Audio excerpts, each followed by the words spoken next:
Alors, Otep, salut Georges Dina. Otep à tous et à toutes. Bienvenue sur la page de Bertie le Kamite, l'imperturbable négro-thérapeute, le défenseur des causes justes qui avance malgré les vents contraires. En espérant que ce live vous apportera un plus. Merci à ceux qui se connectent à l'instant. Vie, force, santé à vous. Connectez-vous et faites un tour de partage du live. Faites un tour de partage. Partagez et invitez les autres. Oh, Hilary est dit. Là, bon, je me porte comme le Cameroun. Voilà, si tu veux ma réponse. Voilà, je me porte comme le Cameroun. Donc, si le Cameroun se porte bien, je me porte bien. Si le Cameroun se porte mal, je me porte mal. Bon, je vais faire un live vite fait pour me pencher sur une question très importante dans cette lutte. Partagez le live et invitez les autres.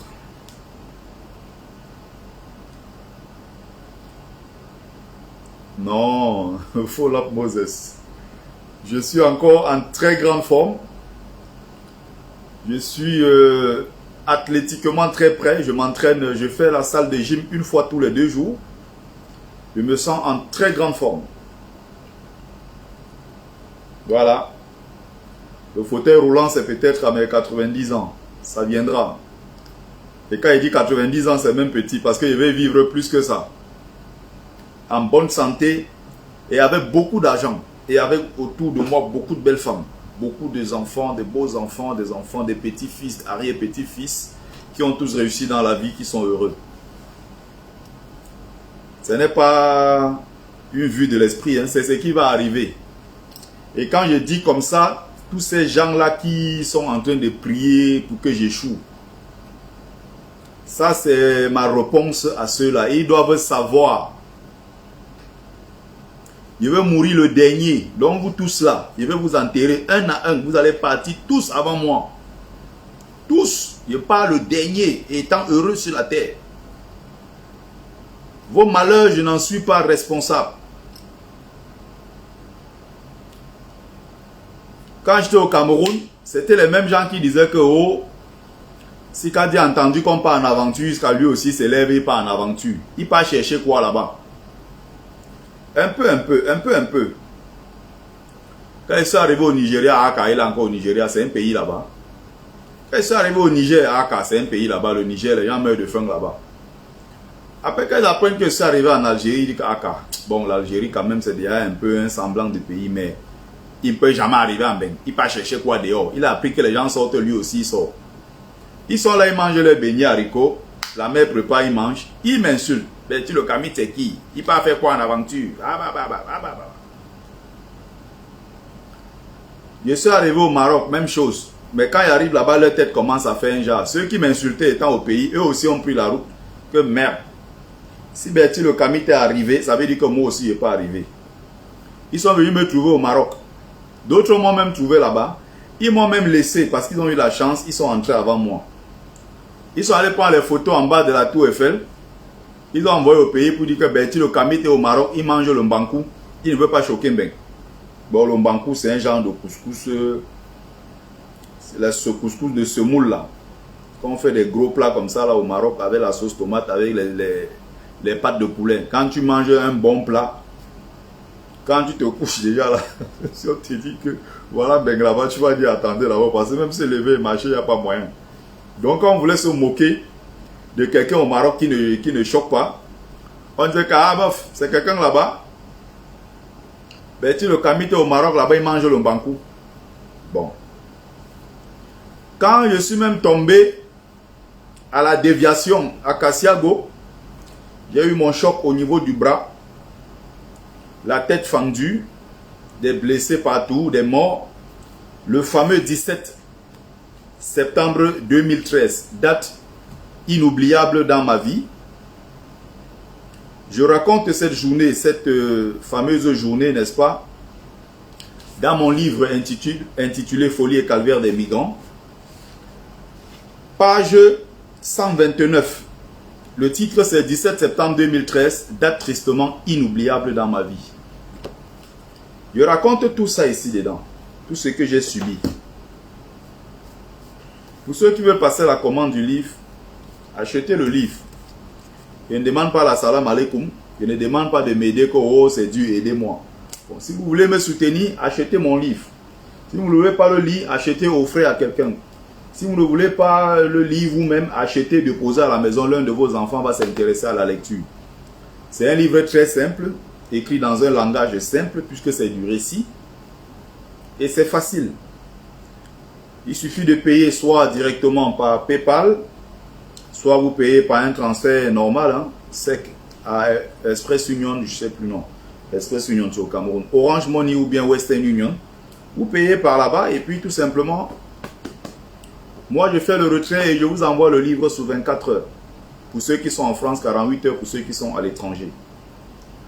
N'oubliez pas. Donc voilà. Je ne demande pas ici que non, ça ne va pas aider moi, mais si vous voulez me soutenir, achetez mon bouquin.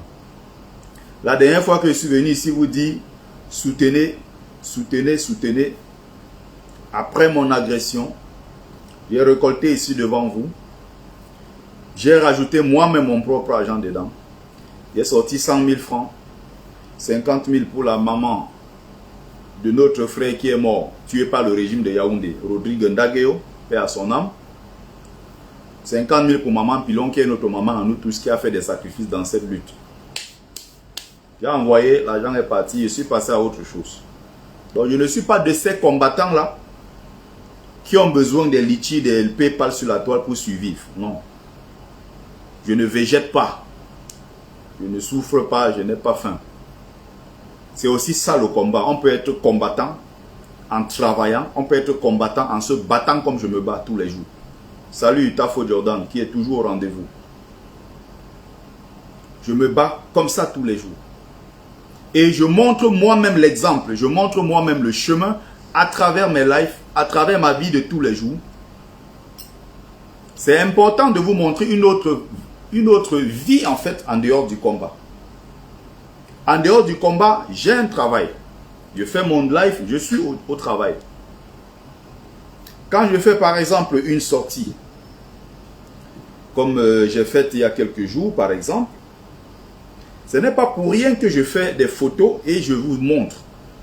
C'est une façon de vous pousser aussi à vous intéresser. C'est une façon de vous pousser si vous êtes intéressé. Par exemple, demain, on va faire une excursion pédagogique, apprendre à travers le terrain. On sera quelque part. Je vais vous sortir peut-être quelques photos après ça.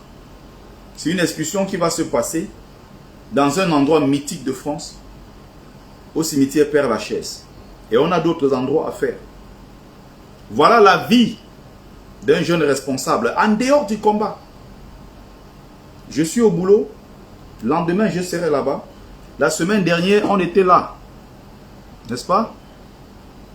On était au parc du Bois-Préau, à Rueil-Malmaison, qui est une ville impériale de France, de l'île de France. Me voilà au musée. N'est-ce pas? Je suis au musée. Donc regardez. Ça c'est juste les quelques photos. J'ai plusieurs photos. Alors je visite la maison où vivait Joséphine Beauharnais, qui n'est rien d'autre ici que la femme de Napoléon Bonaparte, qui a rétabli l'esclavage alors que les Antillais étaient déjà libres. En 1794, à cause de Napoléon Bonaparte, sa femme Joséphine Beauharnais va le convaincre en disant nous sommes dans une période de vaches maigres. Si les nègres ne vont pas travailler dans des plantations de canne à sucre pour nous fournir le maximum d'argent, on ne va pas pouvoir tenir longtemps. Parce que Napoléon Bonaparte aimait follement cette femme au nom de Joséphine Beauharnais, mais elle s'appelait à l'époque Joséphine Bonaparte. Mais Joséphine Beauharnais, c'est parce qu'elle s'est mariée après Napoléon Bonaparte. Elle n'a pas attendu. Quand Napoléon a été capturé et fait prisonnier à Sainte-Hélène, une île au large de la Namibie, en Afrique, elle n'a pas attendu. C'est une dame qui a refait sa vie et elle a porté par la suite le nom de Joséphine Beauharnais. C'est donc elle qui va convaincre son mari, Napoléon Bonaparte, de rétablir l'esclavage. Et donc, on va prendre une dame, on va prendre un peuple en otage qui était déjà libre, qui n'était plus esclave pendant 8 ans, de 1794 à 1802. Un peuple qui était libre, qui faisait leurs enfants, qui avait leur petit commerce, qui se débrouillait pour survivre. D'une décision unilatérale, Napoléon Bonaparte va décider, n'est-ce pas, unilatéralement, du moins avec sa femme, de rétablir l'esclavage. Et on va arrêter les gens qui étaient déjà libres, qui avaient leur café, qui avaient leur petit commerce, qui avaient leurs enfants et tout, qui les élevaient pendant 8 ans. On va les arrêter et les renvoyer dans des plantations de canne à sucre comme esclaves. C'est notre histoire. C'est pour ça qu'il faut aller sur les lieux de mémoire. C'est pour ça qu'il faut aller sur ces sites prestigieux. C'est sur place en région parisienne. C'est sur place en France. On ne peut pas passer sa vie à dépenser 50 euros, 100 euros, 200 euros un week-end en mangeant les ailes de poulet à Château-Rouge. Alors qu'il y a des choses simples qu'on peut faire comme activité avec nos enfants. On peut faire découvrir certaines choses à nos enfants. C'est pour ça que vos enfants, quand ils auront connu certaines choses, quand ils seront même avec leurs camarades, ils auront toujours une longueur d'avance sur eux. Quand je me retrouve avec des camarades, je leur sors souvent des trucs, ils ne comprennent même pas d'où ça vient. C'est justement parce que je dépense mon argent pour étudier. Je dépense mon argent pour voyager dans des sites prestigieux, historiques de France. Je dépense mon argent pour apprendre à connaître la ville de Paris, que je peux me vanter aujourd'hui de bien connaître. Quand je discute avec un totem, comme je ne sais pas qu'on appelle Collins Nana, qui vient sur mon poste me donner des leçons comment je suis un arriviste, je viens d'arriver en France. J'ai dit à Collins Nana, mais attends, je viens d'arriver en France, c'est normal. Je suis en France, ça fait seulement 8 ans. En 8 ans, moi, j'ai tout eu.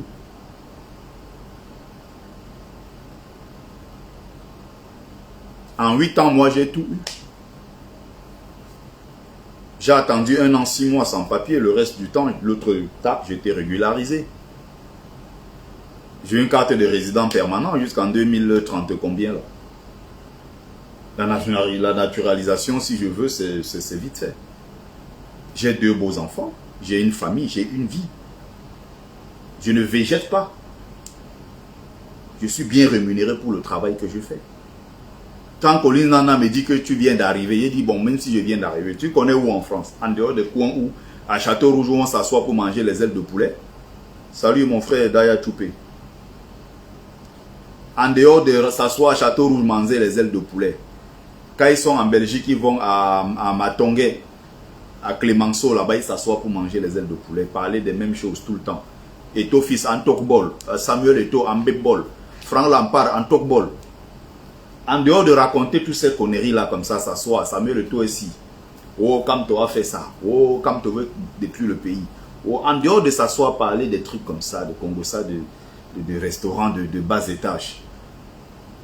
Collins Nana, je t'ai dit, si tu veux découvrir la vraie France, tu viens avec moi un week-end, je te fais balader dans des vrais coins de France. Je te fais découvrir la vraie France. Ce n'est pas des trucs de Château-Rouge là où tu traînes tout le temps. Vous allez manger les ailes de poulet, puis vous criez. Vous êtes dans des banlieues perdues, je ne sais pas où en France. Et vous, c'est vous qui donnez des leçons aux gens que vous êtes en France, ça fait 20 ans. Je prends quelqu'un qui a fait même 40 ans en France, je l'amène, je vais lui montrer la France.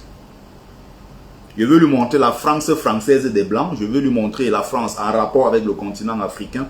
Je vais lui montrer une autre France des banlieues. Je vais lui montrer parce que tout ça là, c'est ma passion. Je me lève le matin, je chausse mes bottes, je commence à marcher. Il est important qu'étant dans le combat, que les gens vous montrent la vie qu'ils mènent en dehors du combat. Et c'est ce que je fais sur ma page. En dehors du combat, j'ai un travail. En dehors du combat, je suis un bon père de famille. En dehors du combat, je suis quelqu'un de propre et de carré dans ce que je fais.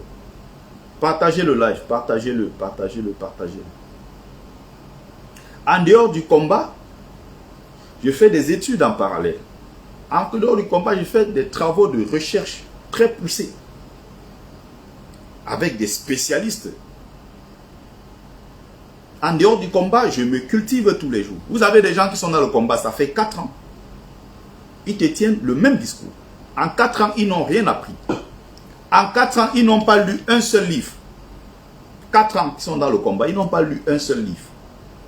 4 ans dans le combat, ils n'ont même pas lu, ne serait-ce que le parcours des combattants en général.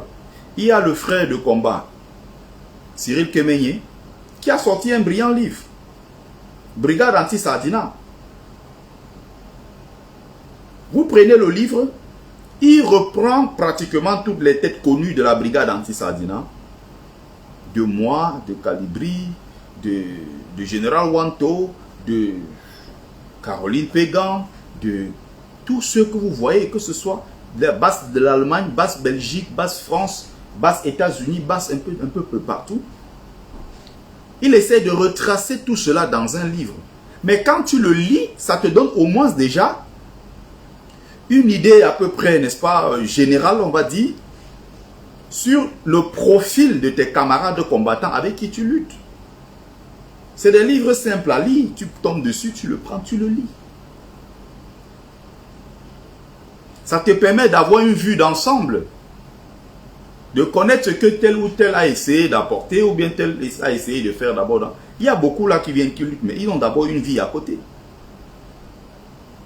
Je ne suis pas n'importe qui et je ne me vends pas 5 francs. Je ne me vends pas moins cher. Je ne suis pas n'importe qui. C'est pour ça que je dis même aux combattants, je ne suis pas votre camarade. Il y a beaucoup là qui ne peuvent pas, si je mets ma main comme ça, ils ne peuvent pas taper ma main. Donc que ce soit même dans le domaine matériel, c'est-à-dire le domaine matériel, quand on dit l'argent, les réalisations et tout ça là, ils ne peuvent pas, si je mets ma main comme ça, ils ne peuvent pas taper. Ils ne sont rien. Comparé à moi, on ne peut pas se comparer à ce niveau, que ce soit même sur le plan matériel. Ce n'est pas parce que je dis que je lave les assiettes pour rigoler. Ce n'est pas parce que je dis que me voilà, il m'en vais laver mes assiettes pour rigoler ou je m'en vais vendre mes livres. Que certains vont croire que moi je vis en vendant les livres. Je vends combien de livres par mois? C'est ça qui paye mon loyer, c'est ça qui réalise mes projets au Cameroun, non? Qu'on sorte même du plan matériel, parce que je suis quelqu'un qui parle, mais je ne me base pas sur le plan matériel, parce que quand la plupart du temps vous avez des gens même dans le combat qui veulent dire que tu m'atteins, tu me vaux, généralement c'est pour dire que j'ai ce que tu n'as pas. Mais j'ai ce que tu n'as pas, c'est beaucoup plus sur le plan matériel. C'est-à-dire, j'ai une voiture, tu n'as pas de voiture, ou alors j'ai une belle voiture qui coûte 20 000 euros, toi une voiture de 1 500 euros, soit j'ai une belle maison, soit j'ai des beaux vêtements, ça se limite souvent là, c'est-à-dire le bling-bling, le paraître, ce qu'on va appeler le destin des feuilles mortes. C'est le destin des feuilles mortes tout ça. Mais il ne va pas te dire que, en termes de contenu sur le plan intellectuel, il est quelqu'un qui a un certain potentiel. La plupart, c'est des nains. On sort sur le plan intellectuel, on va sur le plan spirituel. Qui d'eux a une vie spirituelle? Personne. Je ne parle pas de vie religieuse, je parle de vie spirituelle. Donc il est important que ceux-là qui veulent vous faire croire qu'ils sont en train de lutter pour la libération du Cameroun, que ceux-là vous montrent l'exemple même dans la vraie vie. Qu'ils vous montrent un chemin qui est le chemin du travail. Quand le président élu Maurice dit oui, je suis un homme accompli. D'ailleurs que lui-même a du mal à le dire, c'est nous qui sortons son CV pour mettre dehors. Lui-même n'a jamais dit de sa propre bouche. Mais c'est nous qui connaissons que le président élu a franchi pratiquement toutes les étapes. Et il a atteint un niveau où on ne peut pas aller plus haut. C'est nous qui le savons, c'est nous qui parlons de ça tous les jours. Le président élu atteint un certain niveau. Il faut 50 ans pour former un homme comme celui-là. Il est intègre. Il a dit, je ne vous trahirai pas. Jusqu'à présent, on n'a aucune trace. Si il avait trahi, salut Anna Queen, Druzy El Bradin Kemwe, salut. S'il avait trahi la lutte, on ne serait plus là en train de parler de tout ce qu'on est en train de parler. On aurait mis le président élu à côté, on aurait continué avec quelqu'un d'autre. Parce que personne n'est indispensable. Nul n'est indispensable. La lutte va continuer. Je ne dis pas que je ne vais pas être prétentieux, comme certains combattants qui à un moment ont fait une comparaison.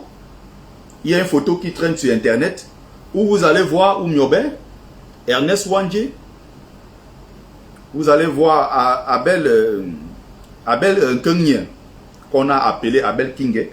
Il est Tchang normalement de Fokwe.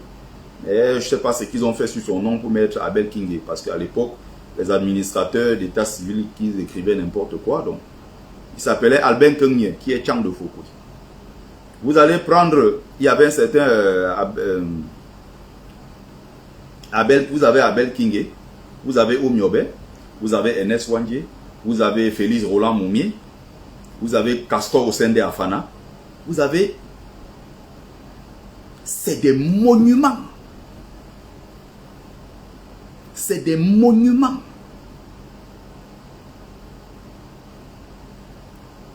Mais vous avez des monuments comme ceux-là qui ont fait des sacrifices énormissimes pour le combat que nous menons. Castor Osende Afana est le premier docteur en mathématiques, sciences et autres de l'Afrique centrale, sorti des grandes écoles de France. Il a fait le sacrifice. Il a laissé tous ces gros diplômes-là pour se battre pour la libération de son pays. Castor Osende Afana, qui est mort dans le maquis à Djoum. On a découpé la tête, on a humilié le corps. On a comment dire ça? On a traîné le corps partout pour l'humilier, humilier sa famille. Regardez les conditions dans lesquelles les gens ont combattu avant l'indépendance.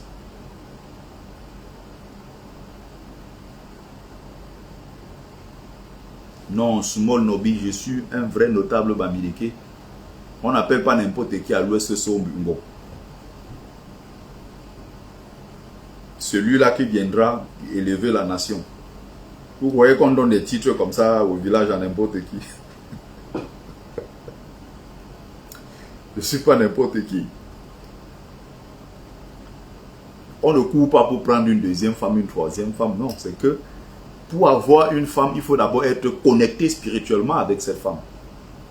Ce n'est pas une affaire de choisir une femme qui est très belle physiquement. Des très belles femmes, il y en a partout. Je ne sais pas s'il y a un pays au monde où il y a plus de belles femmes qu'en France. Honnêtement, j'ai fait quelques pays quand même.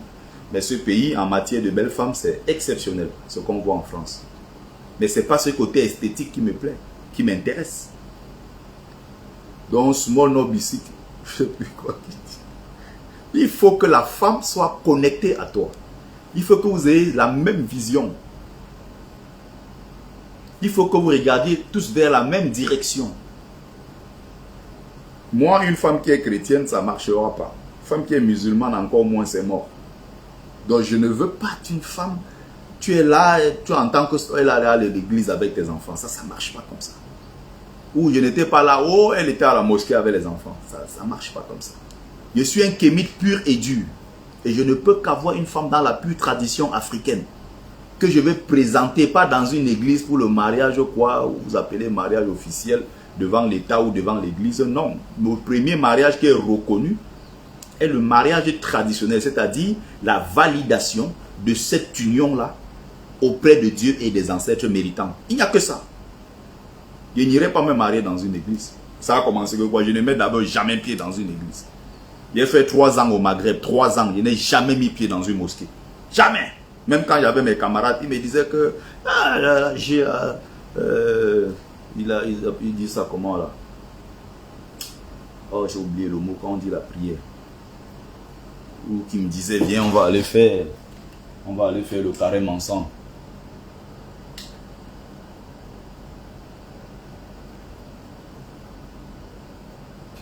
viens, quand il me disait que Agias Ismail, Nta Saïm Ola Masaïmchi. Nta Masaïmchi. En fait, une façon de me dire, viens, est-ce que tu fais le ramadan? Tu fais le ramadan ou tu ne fais pas? Tu as mangé toi? Il dit non, non, j'ai pas mangé. Le turbo, c'est son modèle. Pour mieux m'intégrer, j'ai pris le nom, n'est-ce pas, de Smaïl. Je me suis intégré dans le système et tout. Et bon, voilà. Donc, il y a, ça s'appelle une technique Bello Ghislain. Je n'ai pas changé de sujet. Je ne vais pas dire que je suis un spécialiste en la matière. Salut Agnès Lenji. Agnès Lenji, tu m'as tué. Tu as vu comme je suis carré, non? Je suis un gars propre. Je suis un gars qui est droit dans mes choses. Agnès Lenji, c'est ma future belle-mère. Sa fille qu'elle a publiée là. C'est ma future belle-mère. Agnès Lenji. Voilà le gars d'un gars que je peux dire que lui. Elle est belle, elle est propre. Intellectuellement, elle est calée. On peut faire beaucoup de choses ensemble. Mais maintenant, il faut qu'elle soit dans la tradition authentique, pure africaine. Comme ça, on va faire des beaux bébés kémites là, puissants. Hein? Qu'on va aller présenter aux ancêtres. Ghislain Bello, dont je te répondais en disant que c'est pas changer de sujet. C'est que, en fait, quand tu es dans un sujet, si tu restes dans le même sujet du début jusqu'à la fin, les gens finissent par s'ennuyer. Il faut souvent faire des sorties, on revient dans le sujet. Il faut faire des petites parenthèses, on revient dans le même sujet. Ça s'appelle tout simplement la science de l'éducation. Quand tu as appris à comment communiquer, tu as appris comment faire.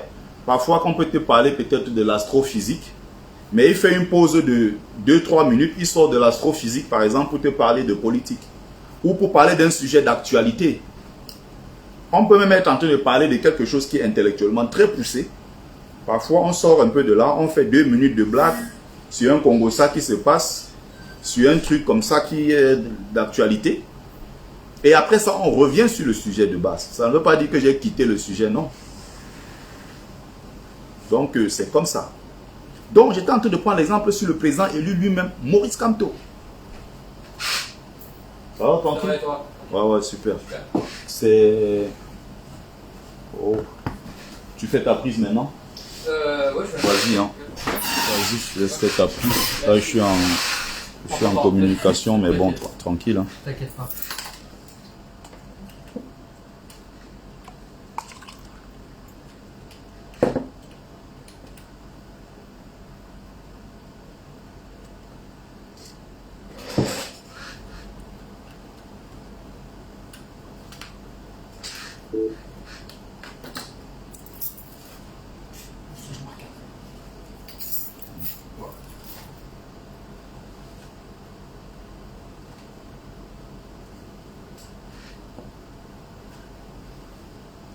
Partagez, hein, partagez le live, partagez. Donc, Bello Ghislain, tu souhaitais que je revienne sur quoi? Mets-moi le sujet et puis on ira droit au but. Parce que les lives sont préparés en amont. Je ne viens pas faire le live juste parler pour parler, je le prépare. Et donc moi, j'ai les différents points que moi je vais aborder. Mais si tu souhaites qu'on revienne sur un point particulier que tu as peut-être aimé, tu souhaites peut-être que j'appuie dessus, que j'insiste là-dessus, que j'argumente davantage, tu me dis, je reviendrai dessus. Et on va argumenter davantage. Après, on peut sortir, on fait une blague, on ressort, on revient dans le truc, on fait 1-2 choses et puis voilà. Ça ne veut pas dire que non, on a changé complètement de sujet. Donc, j'attends donc ton commentaire. Donc, j'étais en train de dire ceci, c'est important, entre-temps, de montrer à côté ce qu'on fait. De montrer quelles sont ses activités, ses sources de revenus. Qu'est-ce qu'on fait concrètement? Quand vous avez des gens qui sont faux, ça se sent, ça se voit. Mais ces gens, plus ils sont faux, plus ils font des bruits, plus ils sont suivis. Plus le mensonge est gros, plus les gens croient. Plus on les manipule, plus ils tombent dans la manipulation. Je suis en train de dire que vous avez le castor au sein des Afana. Vous avez Sur cette photo, il y a le trio de Kumba. Vous imaginez des gens comme ça? Vous avez Abel Kingé. Vous avez Félix Roland Momier. Qui sont des gens d'un certain niveau. Des Célestin Takala. Vous avez tous ces gens-là. Il y a une photo là qui circule sur la toile.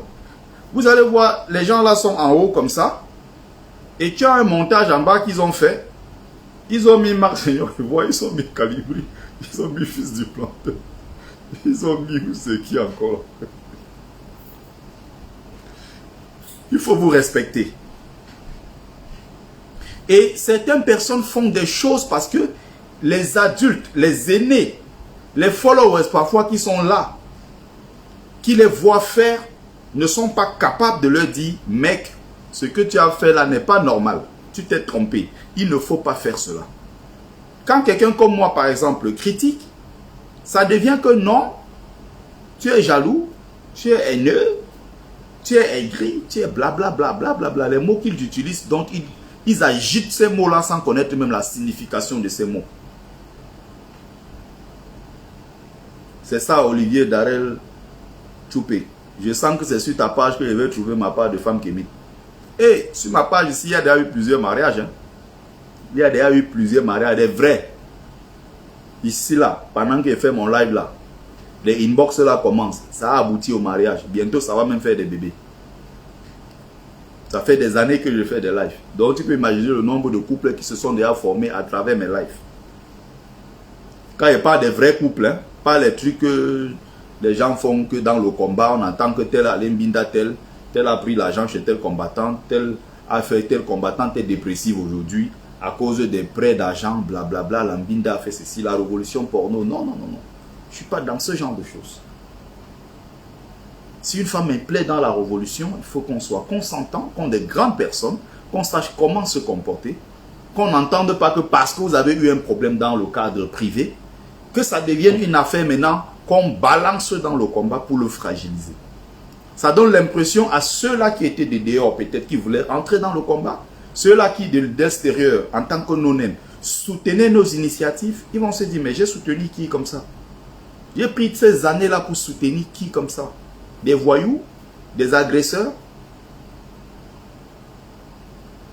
La brillante combattante Inès Lagloire. Non, merci, je sais que tu m'aimes beaucoup. Tu sais que moi aussi, je t'aime beaucoup, non? Tu sais qu'on s'apprécie beaucoup. Mais c'est aimer vraiment comme quelqu'un aime son frère. Parce que tu es ma soeur, je suis ton frère. Ça, c'est l'amour entre vrais combattants. Parce que si tu dis que je t'aime, un genre, le général Cœur de Lion, il va se fâcher. Hein? Le général Cœur de Lion, il va se fâcher grave. Salut Elena, oui, j'espère que tu vas bien. Avec le petit champion.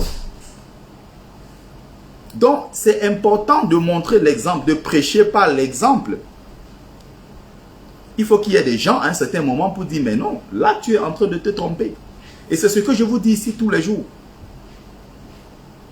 Si sur telle ou telle chose, vous vous trompez, sur telle chose, je me suis trompé, dites-le moi. Ne voyez pas Bertie en train d'entrer dans le trou. Vous êtes là pour l'encourager en disant que oui, désormais Bertie, tu es au niveau de Kamto. Bertie, tu es au niveau de te comparer à Kamto. Non, je n'atteins pas la cheville de Kamto. Dites-moi la vérité. Faites comme mon frère Daya Choupé. Quand il n'est pas d'accord avec moi, il m'écrit, il me dit, Bertie, tu tel point, je ne suis pas d'accord avec toi.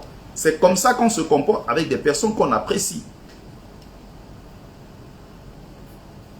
On ne voit pas tu es en train d'entrer dans le trou, au lieu d'aller au point d'aller dire que, hein, nous, on est 28 millions. Vous là que vous dites que vous êtes du MRC, avec les Kamto là, vous êtes combien? Vous êtes 2 millions. Alors, entre 28 et 2 millions, qui gagne? C'est nous. Si Calibri et Max sont arrêtés au pays, le peuple va sortir bagarrer pour leur libération. Mais votre Kamto, il est parti en prison, il a fait 9 mois, il est ressorti, il a été séquestré pendant 4 mois, pendant 72 jours. Personne n'est sorti. Ça veut dire que le peuple ne l'aime pas, le peuple n'est pas avec lui. Vous voyez des névroses pareilles dans le combat. Qui font ce genre de déclaration? Quand vous soutenez des gens comme ça, apprenez à leur dire la vérité, qu'ils se sont égarés. Apprenez à dire les choses telles qu'elles sont. Ne laissez pas les gens se tremper dans tout et n'importe quoi. Il y a des fois ici, je m'énervais. Il y a des choses que parfois je vais supporter. Mais je ne peux pas le garder comme ça. Je n'en pouvais plus. De voir des gens, on fait des sacrifices ensemble. On a fait Genève ensemble. On est allé partout ensemble. On a fait tout. On a été de tous les combats depuis 4 ans. Pendant que vous êtes sur le front, vous avez pris du gaz lacrymogène, vous avez pris des coups, vous avez pris des humiliations, vous avez pris des crachats. Vous avez des gens qui, entre-temps, sont juste là, en train de guetter. Ce n'est même pas encore terminé. Pendant qu'ils sont là, ils guettent. Ils ne prennent pas des coups, ils ne prennent pas des risques. Ils ne s'avancent, ils ne se tiennent jamais devant. Ils sont toujours là dans les ruses. Le truc n'est même pas encore fini, qu'ils sont déjà allés organiser une conférence de presse. Ils sont assis au nombre de 5 pour dire que c'est nous qui avons tout fait. C'est nous qui avons fait la lutte. Personne ne n'a une trace sur lui. Personne ne n'a pris même du gaz lacrymogène. Drebonnier est toujours derrière, il se cache. Stéphane Tchoumbo lit toujours les jeux. C'est vrai que ça c'est dit quand ils étaient dans la passe jaune. Tu as parfois Calibri qui a eu le courage de s'avancer, qui a souvent pris des coups, on a vu. Le costaud Max Seigneur, il voit qu'il est costaud, grand de taille là, avec sa grande voix là. Vous avez vu un jour Max se mettre devant prendre un coup, un seul coup. Même un jet d'eau comme ça là qu'il a laissé tenir devant, le gaz lacrymogène, le jet d'eau il a pris. Mais c'est les gens qui, pendant qu'ils veulent se lever, veulent détruire les autres. J'ai parlé de ça ici, je dénonçais tous ces mensonges, je dénonçais toutes ces manipulations avec une certaine véhémence sur mon mur ici, pendant au moins ces 2 années de suite. Il y a des gens qui, à un certain moment, m'en voulaient en disant que ah, tu es ceci, ah, tu parles trop de ça, tu combats les combattants. Les mêmes aujourd'hui me donnent raison. Ah, c'était des imposteurs. Quand j'ai fait des lives ici, moi je suis quelqu'un d'honnête dans la vie de tous les jours. C'est pour ça que j'ai beaucoup d'ennemis. Il y a beaucoup de gens qui me combattent. Hein. Je parlais même de mon Boza pour vous dire que même quand j'étais sur le lit à l'hôpital, dans une ville qu'on appelle, les Arabes, ils appellent ça Midiak. Et les Espagnols appellent la ville là Rincon. Parce que du côté de Maroc, Espagne, vous avez souvent la même ville qui a 2 noms. Par exemple, quand vous arrivez les Espagnols appellent la ville là Castillejos. Les Arabes, ils appellent ça Finidak. C'est en face, vous avez l'enclave espagnole de Ceuta. Donc vous avez des villes parfois où les noms qui ont 2 noms. L'appellation espagnole et l'appellation marocaine, en arabe Derja. Ils apprennent que Berti le Kamit a eu un choc très grave, il est hospitalisé. D'autres disent même que ah ma fille est mort, les bêtises, ah ma fille on a balancé le corps là-bas. Ah, meuf, les bêtises, il est mort et tout. Berti le Kamit. Tu parles comme ça d'un être humain. Tu parles comme ça d'un camarade qui lutte avec toi aussi pour espérer entrer en Europe et avoir une petite vie, gagner ses petits trucs et soutenir sa pauvre famille qu'il a laissée au Cameroun. Tu parles comme ça d'un être humain comme toi qui ne te demande rien. Et souvent même tu as bénéficié de ses largesses. Tous les combattants, tous les camarades avec qui j'ai fait la route, ils me connaissent. Si un seul a été autour de moi et il n'a pas profité de moi, il n'a pas bénéficié de mes largesses, c'est qu'il ment, c'est qu'il ne me connaissait pas. Quelqu'un qui a été proche de moi et qui connaît mon comportement, je peux me vanter de dire que je suis quelqu'un de propre et d'exemplaire dans ce que je fais. Il n'y a aucun camarade qui va te dire que pendant le parcours de Berti, de plus de 3 années de trucs jusqu'à de traverser, pendant ce long périple-là, il a pris l'argent de quelqu'un, il a vendu de ses frères comme esclaves, il a fait ceci, il a mbinda tel gars, il a ramassé, non. Pour moi, une sœur qui se retrouvait même sur le chemin de l'aventure était pour moi une femme en souffrance. Je ne me voyais même pas prendre une femme en souffrance dans cet état et être en train de coucher avec elle. Parce que j'ai vu souvent des camarades qui étaient dans une position où ils sont tellement dans des envies que certaines de ces filles-là, ils se retrouvaient comme ça au refoulement entre la frontière algérienne et marocaine. Bah, il y avait des couples qui se formaient sur place, ils partaient s'éclater. J'étais comme ça, moi, avec 2 filles comme ça que je prends, que je soutiens et je les protège. Je dis non, ce sont mes femmes, on est mariés. Je fais exprès parce qu'il faut que je protège ces femmes-là. Parce que les femmes qui étaient libres là-bas, nous on faisait exprès quand on était arrêtés, on sait qu'on est à la frontière. Pour que ces gendarmes-là et autres ne nous arrêtent pas ou bien n'arrêtent pas ces femmes-là pour les violer. Pour protéger ces femmes-là, nous on était obligés de nous faire passer pour les maris de ces femmes-là pour protéger ces sœurs. Pour qu'elles ne soient pas agressées sexuellement, pour qu'elles ne soient pas violées pour certaines, que parfois on arrêtait, on amenait là-bas, on violait et on balançait quelque part. Vous connaissez les risques que nous on a pris pour soutenir nos sœurs noires comme nous femmes africaines, les batailles qu'on a dû faire pour soutenir ces femmes, à qui on donnait de l'argent, personnellement, des femmes que je soutenais. Je n'ai même jamais eu l'intention de dire que je vais m'embrasser. Parce que c'était pour moi des sœurs, des femmes en souffrance. Et quand je parle, je ne raconte pas des bêtises. Voilà quelqu'un qui était là, Olivier Darel Dayak. On s'est connus loin là-bas. Il est en train de témoigner que j'approuve. Je ne supporte pas la bêtise autour de moi. C'est pour ça que vous voyez même dans le combat, j'ai toujours des problèmes avec les gens. Parce qu'ils ont une certaine façon de fonctionner qui est pour moi inacceptable. Il y a des choses que je ne pardonne pas, je n'accepte pas autour de moi. Pour ça, d'autres vont trouver que je suis très dur. D'autres vont dire, ah, c'est un négri, c'est un ceci. Non, parce que la bêtise que vous cautionnez, moi, je ne la cautionne pas.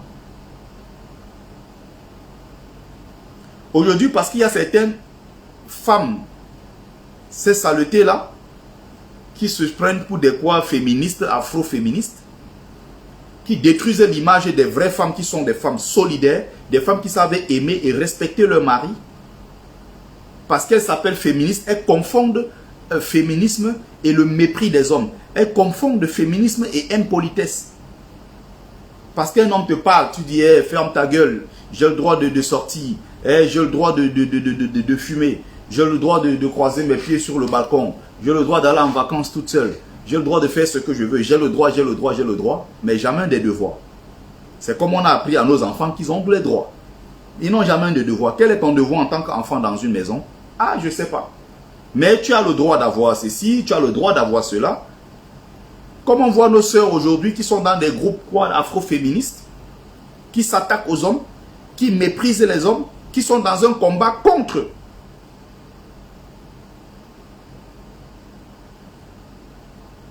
Voilà un témoignage de Darel Olivier Daya qui dit des vérités. Mais quand moi je fuck up ici, il n'hésite pas à me taper dessus en me disant que non frère, tu ne fais pas comme ça, tu t'es trompé. C'est comme ça qu'on fonctionne avec les gens. Il dit ceci, aujourd'hui je connais beaucoup de tes amis du Maroc qui te combattaient quand tu commençais tes débuts sur la toile. Ils sont nombreux là qui soutiennent Paul Biya aujourd'hui. Ils sont nombreux là qui me combattaient quand je commençais sur la toile ici. Ils m'ont dit que les gens parlent jusqu'à lui aussi, il veut parler. Il est qui pour parler? Quand j'ai publié le livre, il a entendu que les gens publient les livres, jusqu'à lui aussi il publie. En fait, tout ce que je fais, ils sont tous là pour regarder ma vie. Je ne les calcule pas, je les ignore complètement. Je ne sais même pas s'ils existent. Moi, je fais ma vie, je fais mon bonhomme de chemin. Moi, je vais faire de ma vie un succès. Par la force du travail, par l'honnêteté. Et je suis comme ça, je suis né, j'ai grandi comme ça.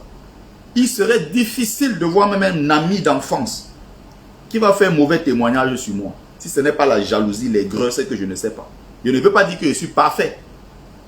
Mais je m'efforce dans ma vie de tous les jours à être correct avec les gens. Il y a des gens, ils sont nombreux. Ils me combattent. Tu ne comprends pas. Quelqu'un qui a quitté son pays, qui a fui le régime de Paul Biya, qui est arrivé en Europe, aujourd'hui, comme sa vie d'os, il y a un là qui est à Toulouse. Je vais taire le nom. Il est venu m'attaquer l'autre jour sur ma page que j'ai vu quoi à Paul Biya. Qu'est-ce que je prends au RDPC? Un gars qui souffrait là-bas en bas à un niveau que ce n'était même plus bon. Qui souffrait à un niveau que il faisait même pitié. Comme aujourd'hui, là, il a la femme blanche, il a les enfants métis, il a la voiture, son rêve est atteint. Il me dit que lui, de toute façon, il meurt avec le RDPC. Merci du soutien, Olivier Darel. Mon livre est toujours chez Joël de Château-Rouge. Pour ceux qui veulent même l'acheter en passant par là-bas, c'est toujours une possibilité. Si vous voulez acheter chez moi directement, il n'y a pas de souci. Il vote Paul Biya. J'ai dit, mais tu votes le même monsieur qui t'a fait fuir Mbanga. Tu as fui Mbanga, tu as traversé jusqu'à arriver en Europe. Aujourd'hui, moi, je fais ce que je fais pour sensibiliser. Je porte une cause qui est la nôtre. Tu es là pour me combattre. Il y avait un autre là, Njimofen. Il me combat. Ils sont nombreux là, les Atanas. Ils sont nombreux, les anciens amis avec qui on était ici. On a fait la route pendant 4-5 ans qu'on s'est connus. Même à Paris, on était toujours ensemble. Quand ils commençaient sur la toile, les premiers à me combattre, c'était eux. Quand ils entendent qu'il y a tel truc, en fait, ils veulent me voir chuter. Ils veulent me voir tomber. Ça n'arrivera pas. Vos misérables vies, gardez ça pour vous. Je me bats tous les jours pour m'en sortir. Je n'ai rien demandé à quelqu'un. Je n'ai rien demandé à quelqu'un. Je ne prends rien à quelqu'un. Je me bats tous les jours pour m'en sortir.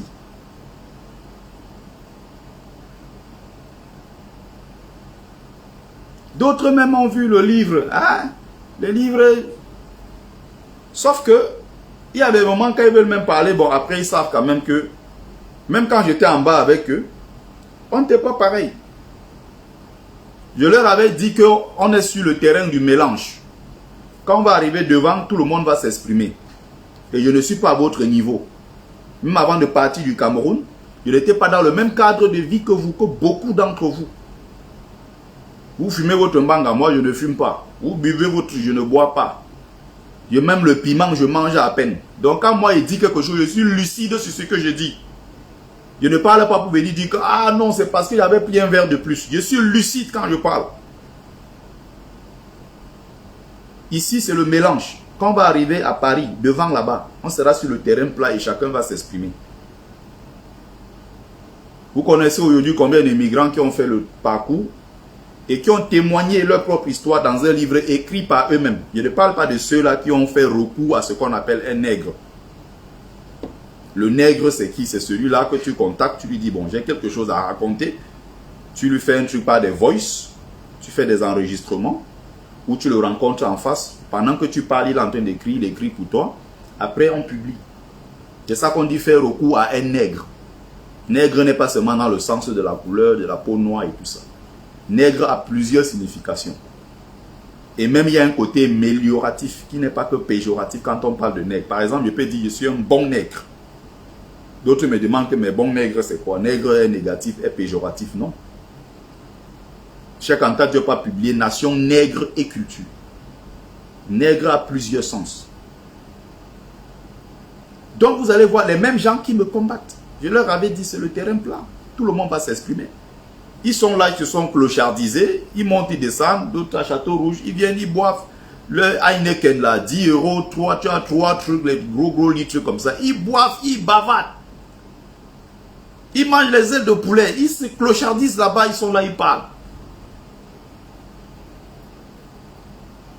Ben, tu le Camille se prend pour qui?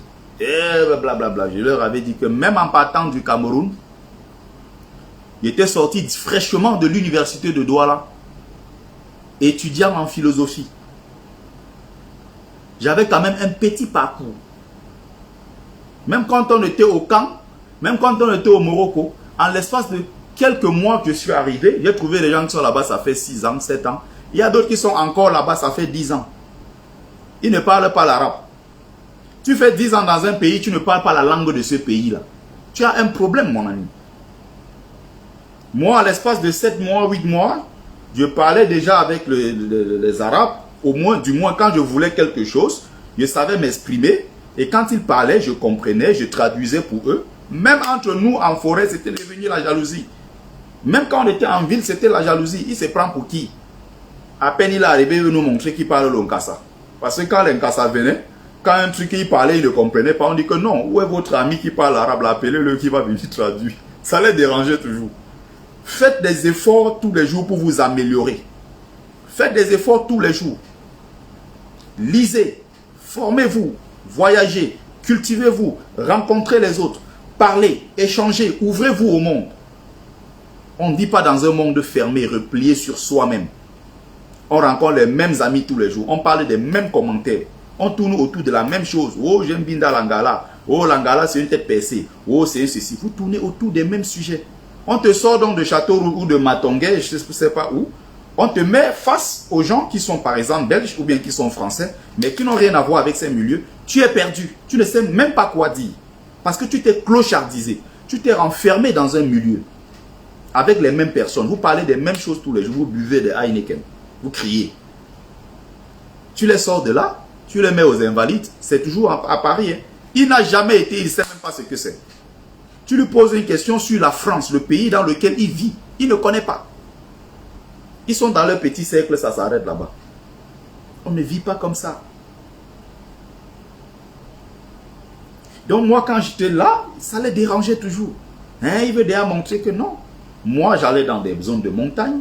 Je marchais partout, je rencontrais des populations. Je posais des questions. Souvent, je partais m'asseoir avec des vieux. Dans les montagnes là-bas, à Beni-Chiké. Beni-Chiké. Il y a un marché là-bas, le marché de Beni-Chiké. En bas, tu as la déviation de Mawari. Et là, tu as l'Espagne à côté de toi, Melilla. J'allais là-bas dans le marché de Beni-Chiké. Vous avez connu une dame ici qui est l'ancien ministre de l'Éducation en France. Najat Vallaud-Belkacem. C'est son village. Elle est née, elle a grandi là-bas. Avant de venir en France. Beni-Chiké. Tu connais bien ce village. Je t'amène là-bas, je te paie. Elle élevait les chèvres là-bas et tout quand elle était toute petite avant de venir en France.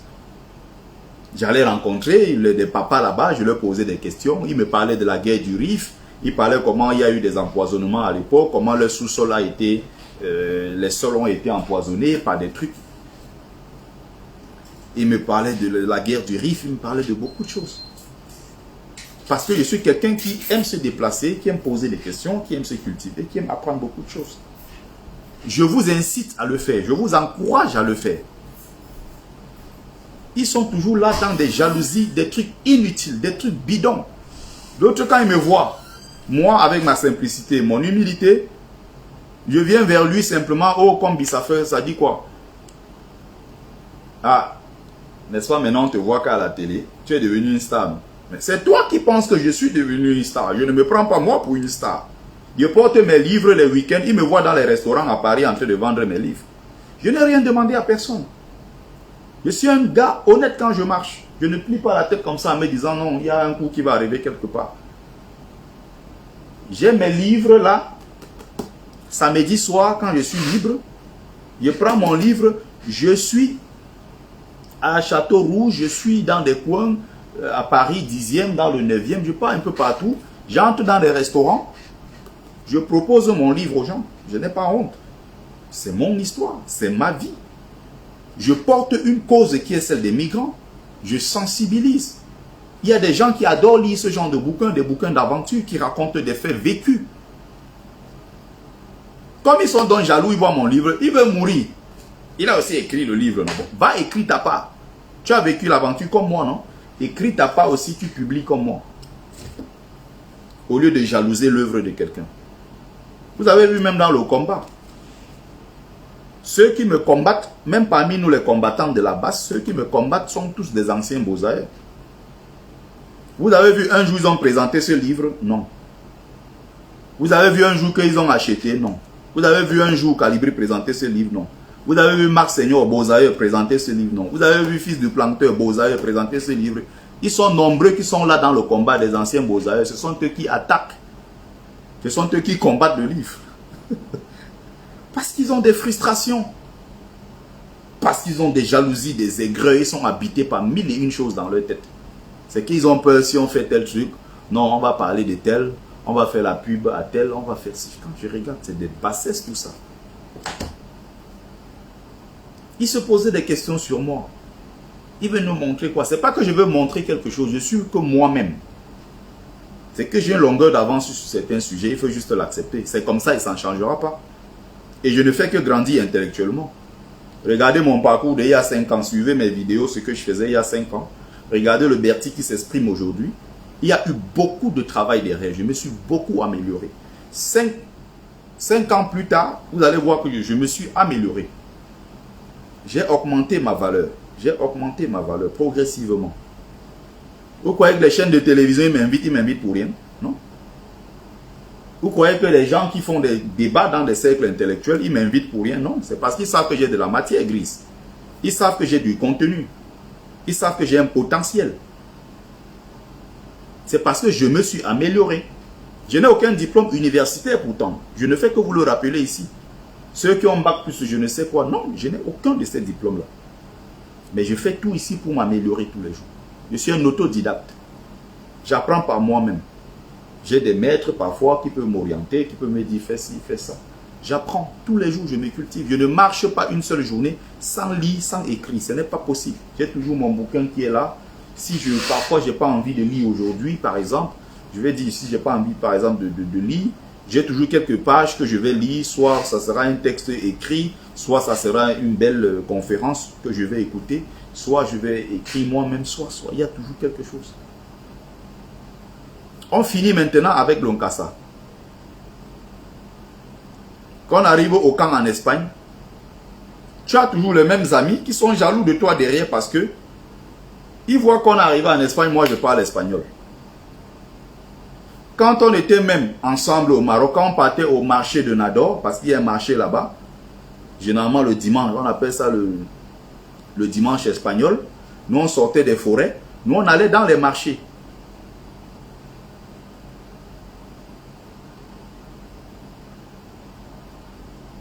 On allait dans les marchés. Et quand on arrivait dans les marchés, moi j'avais des gens. Les gens, c'est-à-dire vous avez des Espagnols qui partent du côté espagnol, qui viennent faire des courses au Maroc parce que les produits sont de très bonne qualité, ça coûte aussi moins cher et tout ça. Donc, ils viennent s'approvisionner côté marocain. Nous, on va donc au marché. Moi, j'échangeais avec eux, je parlais en espagnol. Ils sont toujours choqués. Ça les dérange. Ça te dérange pourquoi? Ça te dérange pourquoi? J'ai fait de la quatrième. J'ai fait quatrième, troisième, seconde, première, terminale, terminale encore. Parce que j'ai fait la terminale 2 fois. J'ai fait ça en espagnol. Donc, il est normal qu'après peut-être 5-6 ans d'études d'espagnol, que moi, quand je rencontre quelqu'un qui parle espagnol, que je puisse tenir une conversation normale avec la personne. Dès que tu parles, ça les énerve.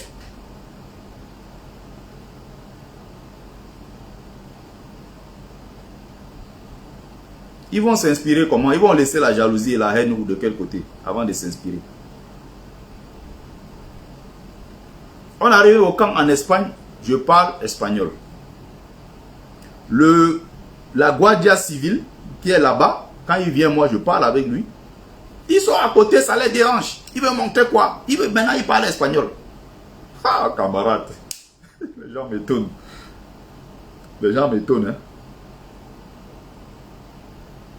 Maintenant, quand il vient poser la question, où est votre camarade parmi vous là qui parle espagnol? Personne ne parle. Quand on m'appelle donc, je fais l'interprète, on parle. Après, maintenant, on va se déplacer pour aller prendre des empreintes et tout. Et on a besoin de quelqu'un qui va échanger. Le chauffeur donc là, on les laisse donc derrière dans le bus. On me prend, on me met à la cabine à côté du chauffeur. Et c'est capitaine ou c'est colonel, le corps de Guardia Civile est avec moi. Je parle avec eux. L'autre là, ça pouvait les tuer. Il veut montrer quoi? Maintenant qu'il est avec nous, maintenant là, il met derrière la cabine là-bas, jusqu'à il parle avec eux. Il veut nous montrer quoi? Mais attends. C'est mon mérite. J'ai étudié ça à l'école. Tu étais où quand j'étudiais ça?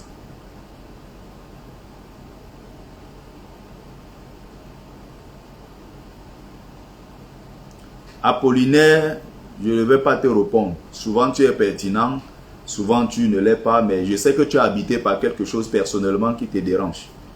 Chaque fois quand tu écris, n'oublie pas que je lis tes posts, même s'ils sont souvent très longs, pour dire des choses parfois courtes, mais n'oublie pas que je te lis avec beaucoup d'attention.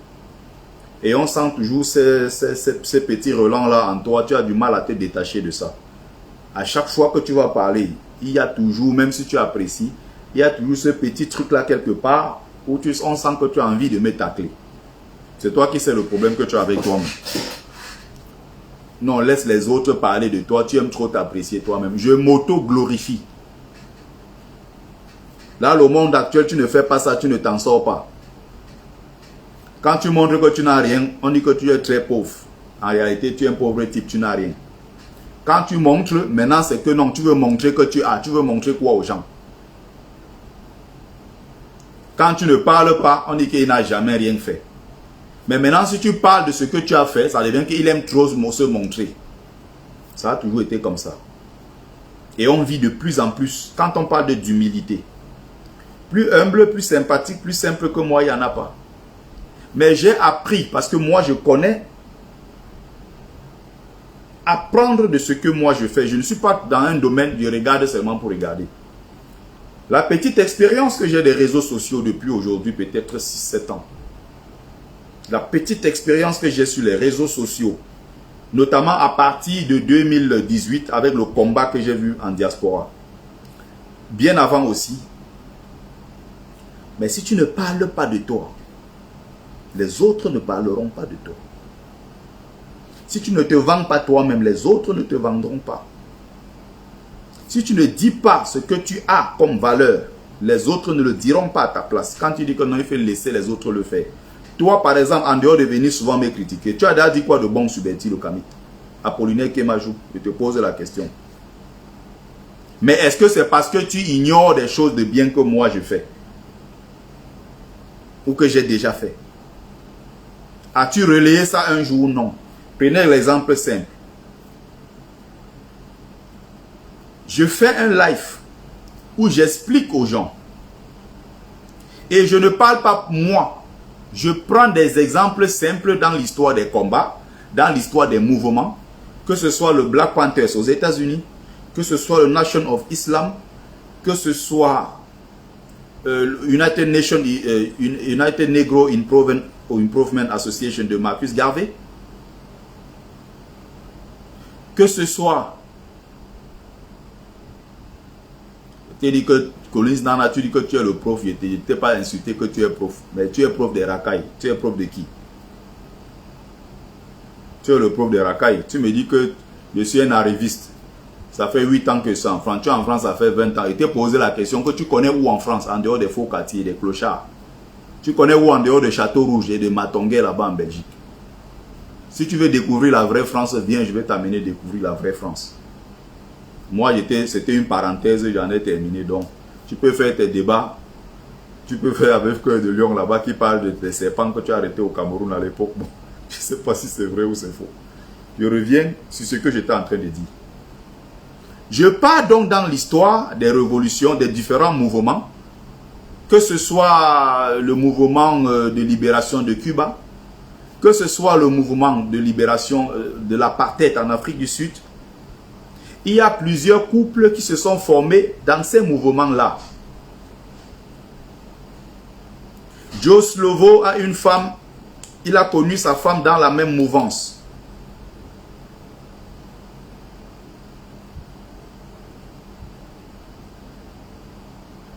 Il y a l'une des plus puissantes femmes de l'histoire de l'Afrique du Sud. Elle s'appelle Albertina Sisulu. Albertina Sisulu, c'est la femme de Walter Sisulu. Nelson Mandela, sa femme, pas la première, sa femme la plus connue, qui est Winnie, c'était une femme qui était déjà impliquée dans le combat pour la libération du peuple noir. Elle était sage-femme dans un hôpital uniquement pour noirs. Elle s'occupait des femmes qui accouchent matin jusqu'au soir. Elle était impliquée dans la cause. Et c'est dans ce mouvement, dans ce mouvement-là, dans ce cadre-là, qu'elle a rencontré l'homme de sa vie qui est Nelson Mandela. Je suis parti de là, j'ai pris l'exemple de plusieurs couples qui se sont formés. Il a épousé par la suite Samora Machel. C'est toujours dans le cadre de la lutte. Je vais dire, grâce à Machel, la femme de l'ancien président mozambicain, Samora Machel. Vous allez dans les mouvements de libération, vous avez Hugh Masekela, qui a écrit l'hymne national des Black Panthers aux États-Unis. Le refrain là. Roch Masekela, qui est l'un des plus grands musiciens de l'histoire du continent, qui se battait pour la lutte, pour la libération du peuple sud-africain. Il était marié à qui? Myriam Makeba. C'est dans le même mouvement. Il y a eu des couples, tellement de couples qui se sont formés dans tous les mouvements d'émancipation. Je pars de là pour venir sur quelque chose. J'espère que vous me voyez venir. Myriam Makeba, étant en exil en Guinée-Conakry, de Sékou Touré, va épouser en seconde noces Stokely Carmichael, qui est un noir américain, qui a fui les États-Unis à cause de discrimination et tout ça. Il est venu se réfugier. Il a porté le nom de Kwame Touré. Stokely Carmichael. Il s'est marié avec qui? C'est toujours dans le cadre de ces mouvements d'émancipation, parce que c'est des gens qui luttaient pour une même cause. Quand vous luttez pour une même cause, il est plus facile que vous ayez les mêmes visions, il est plus facile pour vous de vous mettre en couple, il est tellement facile parce que vous vous retrouvez dans le même cadre tous les jours. J'ai pris tous ces exemples-là. Vous avez vu l'exemple le plus récent, les gilets jaunes en France. J'ai fait plusieurs lives où j'ai expliqué qu'il y a eu plusieurs mariages des gilets jaunes. Je ne suis pas en train de raconter des conneries.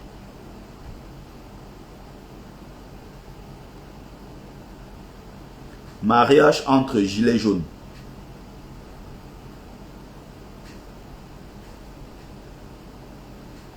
Voilà ça, image.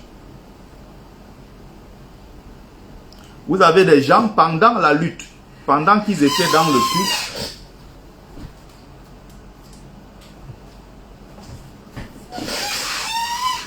Pendant qu'ils étaient dans le mouvement des gilets jaunes, voilà des mariages. Voilà des mariages des gilets jaunes. Voilà ça.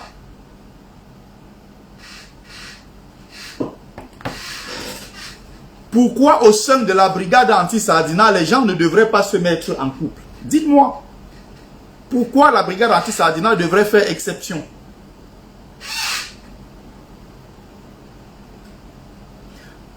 J'ai dit ici dès le départ que mais si c'est sincère entre Sandy de Boston et Benjamin Barano-Niat, pourquoi ils n'ont pas le droit de s'aimer?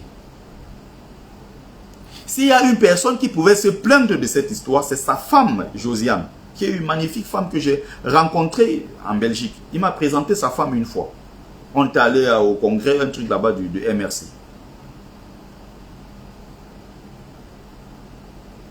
Mais cette femme-là, on n'a jamais vu une seule communication. On n'a jamais rien vu. Les gens viennent donner des leçons sur une affaire de couple. Je dis que s'il y a une personne qui doit se plaindre, c'est sa femme. Ce n'est pas vous. Arrêtez de donner des leçons. Sandy de Boston est majeure. La première erreur, c'est que bon, ses ébats sexuels ou quoi que ce soit, elle a pris en photo, ce qu'il ne fallait pas faire. Son action a donné un coup au combat, ce qui n'est pas bien. Il faut dire la vérité aux gens. Si vous aimez Sandy de Boston, dites-lui qu'elle s'est trompée. Elle n'aurait pas dû faire cela. Même si on la soutient. Ce n'est pas parce qu'on la soutient que ce qu'elle a fait de mal, on va couvrir. Non. Celui maintenant qui a partagé sa nudité, il est coupable. Il n'y a pas de débat possible là-dessus. Mais on a vu un couple qui s'est formé dans la résistance. On a vu le jour du mariage, de leur dot et tout, comment Niat était là, sa femme était là, Sandy de Boston était là. Les photos sont sur les réseaux sociaux. Ils se sont rencontrés à plusieurs reprises dans la même maison. Niat lui-même raconte ça. Si tu es une femme, tu sais que voici mon mari. Tu vois ton mari traîner avec une dame. Tu ne te plains pas. Tu n'as jamais fait un truc et tout et tout. Peut-être qu'elle a peur des violences de Niat. Peut-être qu'elle ne veut pas que cette histoire aille plus loin. Peut-être. Il y a 1000 raisons. Mais comme moi, j'avais dit que dans le cadre du combat, en prenant des exemples comme je viens de prendre, les gens ont le droit de se mettre en couple. Comme il y a quelques sous-fifres qui n'aiment pas la tête de Bertie le Kamit, maintenant, comme ça n'a pas marché, ça n'a pas bien marché entre Niat Barano et Sandy de Boston, tu vois souvent quand ils sont en train de faire leur live, vous avez des haineux qui portent donc mon nom pour dire là-bas que Bertie le Kamit avait encouragé l'histoire-ci. Ça, c'est quand ils n'aiment pas ta tête. C'est-à-dire qu'ils vont inventer des trucs pour te faire passer pour ce que tu n'es pas, parce qu'ils n'aiment pas ta tête. Quand c'était l'histoire de Docta, Modestine Carole Yonzou, et Ahmed Kamer. Mais s'il y a deux personnes qui s'aiment, qui s'apprécient, mais quand tu regardais les photos, tu vois comment Docteur prend Ahmed Kamer, le regard, mais tu vois une femme qui est amoureuse, tu vois une femme qui est... Mais moi, j'ai cru que c'était vrai. Même quand tu regardais dans ses dégagements et tout, mais c'était une femme amoureuse d'Ahmed Kamer. J'ai dit, mais félicitez-les, encouragez-les s'ils se mettent en couple, le problème est où? L'autre on dit que non, Ahmed Kamer n'a pas été à l'école, docteur, elle est docteur. Il dit, ça ne veut rien dire. En amour, il n'y a pas ça. On voit des femmes très riches qui se sont mariées aux hommes très pauvres. On voit des gens qui ont été à l'école qui se marient avec des gens qui n'ont jamais été à l'école. Quand ça a explosé sur la toile, elle est venue dire comment non. Ce n'est pas vrai, c'était un montage parce qu'ils avaient un projet de créer un parti politique. Elle a fait le déplacement parce que elle voulait mettre Ahmed Kamer en confiance. Il n'y a jamais eu de bisous, ils n'ont jamais couché ensemble, bla bla bla bla bla. Je ne suis pas responsable, évidemment, Inès Lagloire, des actes posés par des majeurs. Si je donne mon point de vue dessus, tu as quelques haineux qui viennent s'asseoir pour dire comment, hein, Betty avait encouragé la fesse. Entre-temps, quand moi je vais prendre des coups au boycott de Grâce des cas, des gens m'écrivent pour me dire, Bertie, on va te soutenir. Ils m'envoient quelques sous que je complète, que moi je prends pour dire cet argent-là, je ne le mangerai pas. Quand j'ai dit soutenir, ce n'était pas pour moi, je n'ai pas faim. Au bas mot, je gagne 2500 tous les mois. Je vends encore mes livres avec d'autres revenus parallèles dont je vais taire le nom. Je n'ai pas faim. C'est aussi ça le combat. Montrer ce qu'on a comme vie à côté. Pas pour insulter les autres. Mais quand je vois des combattants qui se font corrompre pour 200 euros, pour 150 euros, d'autres même pour 80 euros. Tu lui as donné 20 euros maintenant, il change de version tout de suite. Pour 20 euros. Même si vous voulez vous vendre, ne vous vendez pas si moins cher. J'ai récolté ça. J'ai fait ici. J'ai divisé par 2. J'ai envoyé une partie à la femme de Feu Rodrigue de Ndagueyo. J'ai envoyé l'autre à Maman Pilon. Si je ne parle pas, ils vont dire que Betty a pris l'argent, il a mangé. Mais c'était l'argent qu'on envoyait pour moi, pas pour quelqu'un. C'est moi qui ai décidé de remettre ça aux familles des prisonniers politiques. C'est moi qui décide de le faire. Tu ne dis rien, ils vont dire que hein, il a commercialisé son action, il a pris l'argent, il l'a mis dans les poches. Quand tu fais maintenant, tu mets en ligne, tu dis voilà ça. Ils voient, ils font comme s'ils n'ont pas vu. Parce que c'est une belle action. Parce que là-bas, il n'y a rien à dire sur Bertie Le Camille, ils vont voir Ikaraka. Ils font comme s'ils n'ont pas vu. Hein. C'est sur ma page. Et j'ai fait exprès de mettre ça sur ma page. Jusqu'aujourd'hui, il y a 3 commentaires. Ça fait plus de 2 semaines, hein, plus même. Est-ce qu'ils n'ont pas vu? Ils ont bien vu. Mais quand il fallait tomber sur moi pour dire que hein, Bertie Le Camille, blablabla, bla, bla, quand il faut parler des choses, quand c'est pour te détruire, ils sont très forts. Là, ils connaissent tout de ta vie, tous les détails.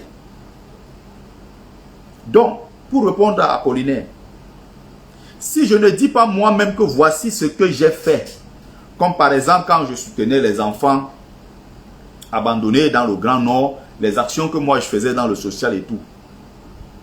La première chose que je dis, c'est que je sors d'abord mon propre argent, je mets dessus. Quand je prends mon salaire chaque fin de mois, il y a 15 euros par-ci, 20 euros par-là. Ça part dans les associations d'aide. Soit il y a des migrants, des femmes enceintes au Cameroun qu'on accompagne. On a fait accoucher déjà plus de 400 femmes. Dans l'association des enfants de Marie Lissou, les enfants de Monique Oumatekel. Les enfants Monique. Les fous de cœur. C'est le nom de l'association. Et nous, on a une page sur Facebook. Allez cliquer. Soutenez. Aidez l'association à grandir. Nous avons aidé plusieurs femmes. Si tu ne parles pas de ça, ils vont dire que tu n'as jamais rien fait. Même s'ils le savent, ils ne le diront pas. Parce qu'ils savent qu'en le disant, ils te font un peu de pub. En le disant, ça ne contribue pas à te détruire, à ternir ton image. Ils sont comme ça. Eh oui.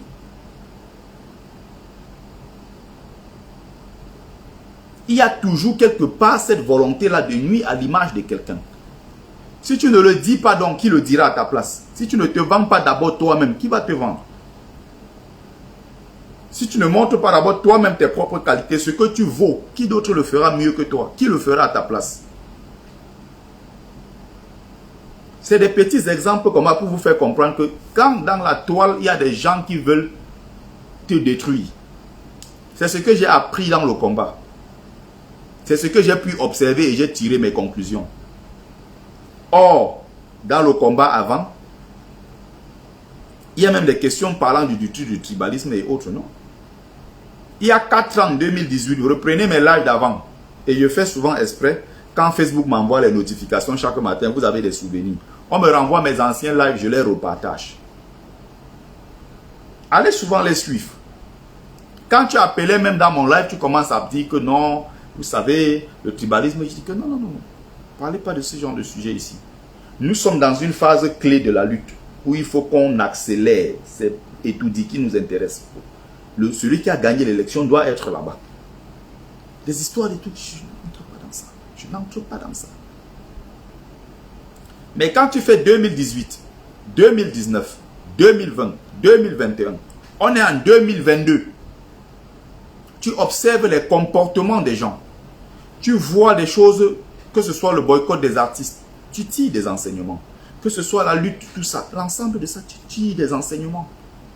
Et moi, je suis arrivé à la conclusion que il y a un gros problème de tribalisme anti-Bamileke au Cameroun. Maintenant, j'ai dit, j'en prends l'entière responsabilité. Je vais débattre de ça sur ma page. Et je vais aller au plus profond de l'histoire de notre peuple, fouiller, pour sensibiliser les nôtres, que j'appelle affectueusement des Bamileke en tomate. Je suis un peu provocateur, ça, j'aime bien ça. Mais ça n'a rien de méchant. Qui de ces gens-là vont dire qu'ils ne sont pas encore venus sur ma page, ils se sont assis dans un live, ils ont appris quelque chose sur l'histoire du peuple Bamileke ou bien sur l'histoire du Cameroun en général? C'est mon mérite, donnez-le-moi. Pourquoi vous voulez le donner à quelqu'un d'autre? Si c'est mon mérite, donnez-le-moi. Je le mérite et je dois le revendiquer. Pourquoi il faut que c'est quelqu'un d'autre qui le fasse à ma place?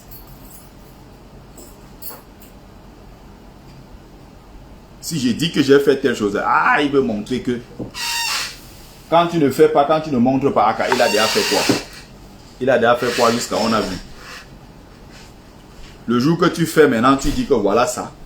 Ils voient, ils font comme s'ils n'ont pas vu. Je suis parrain de plusieurs associations que je soutiens. Quand je parle de ça ici, ils vont me dire que oui, il veut montrer qu'il donne l'argent aux gens.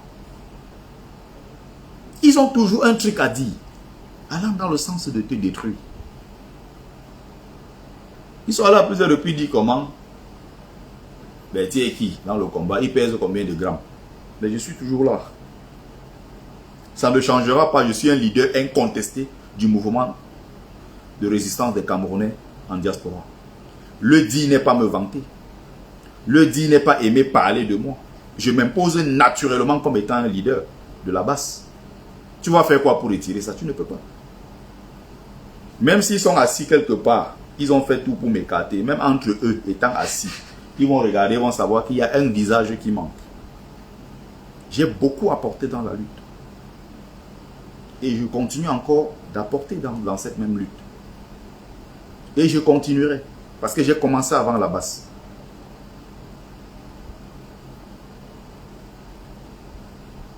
C'est ça Inès la gloire. C'est ça faire des lives qui portent. Pas s'asseoir aujourd'hui dans un live, on ment. Demain, on vient s'asseoir dans le même live, on rement encore. Et on contredit même ce qu'on a dit hier.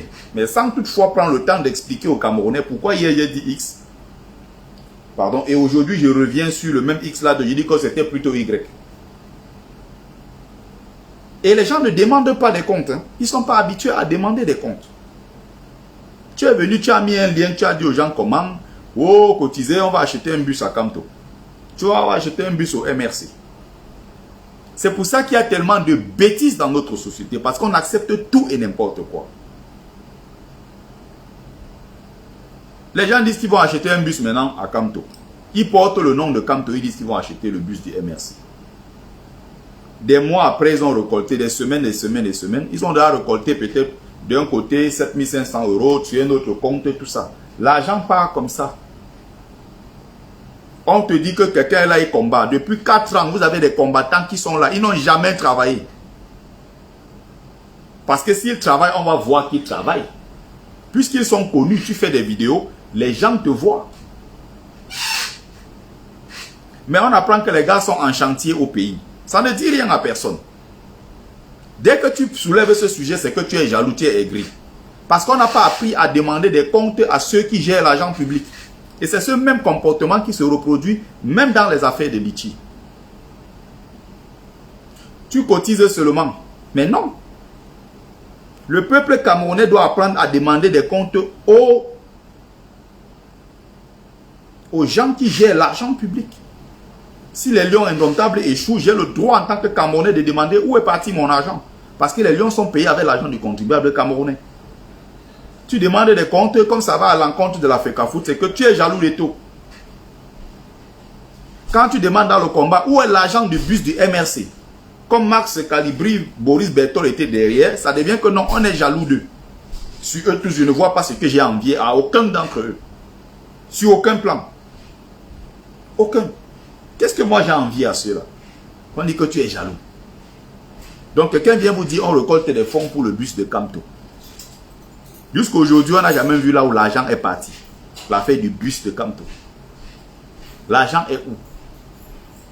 Dès que tu poses des questions, parce qu'ils ne sont pas habitués à demander des comptes, on te fait passer pour le mauvais. Si je viens ici, je vous dis cotisez pour telle ou telle chose. J'ai l'obligation de revenir vous dire que merci pour ce que vous avez fait. Merci pour votre geste. Voici ce à quoi ça a servi.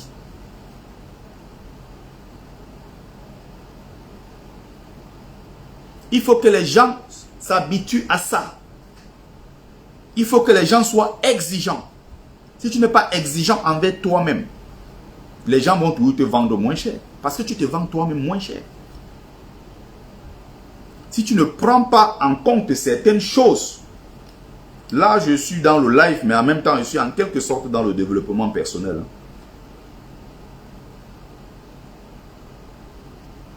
Si tu ne fais pas ça, tu ne te prends pas toi-même au sérieux. Et si tu ne te prends pas toi-même au sérieux, les gens ne te prennent pas au sérieux. Là, je prends les exemples dans la vie de tous les jours. C'est souvent bien de parler, de prêcher par l'exemple. C'est aussi bien de parler de ses expériences personnelles, du vécu. Moi, par exemple, avant de connaître le métier d'agent de sécurité, dans ma tête, c'était bon. L'agent de sécurité, c'est qui? C'est les videurs, c'est quelqu'un qui se tient debout comme ça à l'entrée d'un supermarché. L'agent de sécurité, bon, c'est celui qui est à l'entrée d'une boîte de nuit. Voilà. Comme l'homme vulgaire qui ne connaît rien du métier d'agent de sécurité, pour lui, l'agent de sécurité, c'est ça. C'est un videur, c'est un vigile. Quand moi-même, je vais maintenant en formation apprendre ce que c'est, il y a des cours de droit, des cours de sécurité publique, des cours de ceci, des cours même de sauvetage secouriste du travail. Il y a un diplôme au-dessus qu'on appelle PSE1, premier secours en équipe, qui te permet de travailler aussi avec les gens qui font la protection civile. Tous ces diplômes-là, je les ai passés dans la sécurité.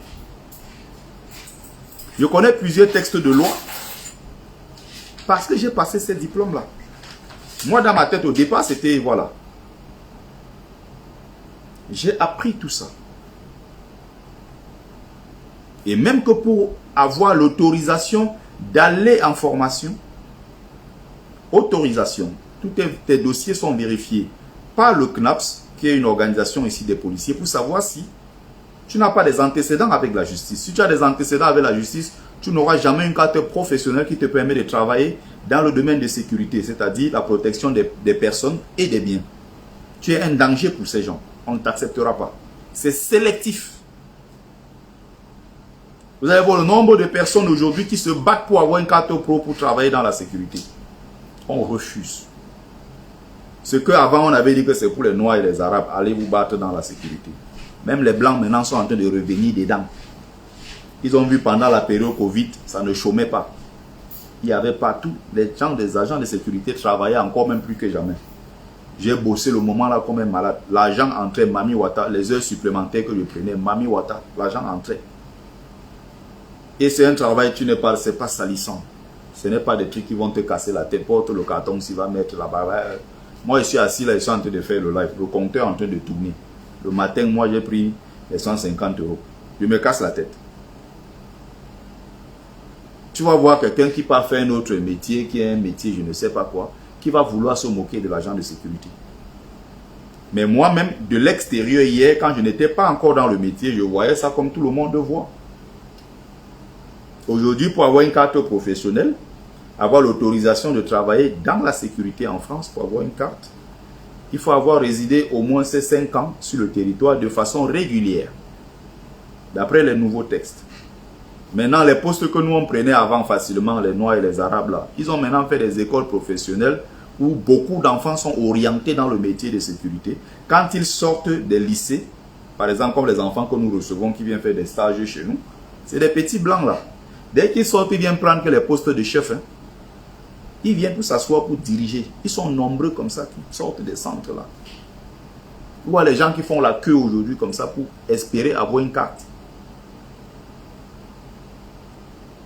C'est étant dedans que j'ai appris, il y a sécurité incendie, il y a sécurité, la partie sûreté, c'est-à-dire tout ce qui est protection des biens des personnes, mais aussi ce qui est dissuasion, tout ce qui est vol, intrusion et tout ça. C'est étant dedans que j'ai appris beaucoup de choses. J'ai beaucoup appris. Jusqu'aujourd'hui, j'apprends encore.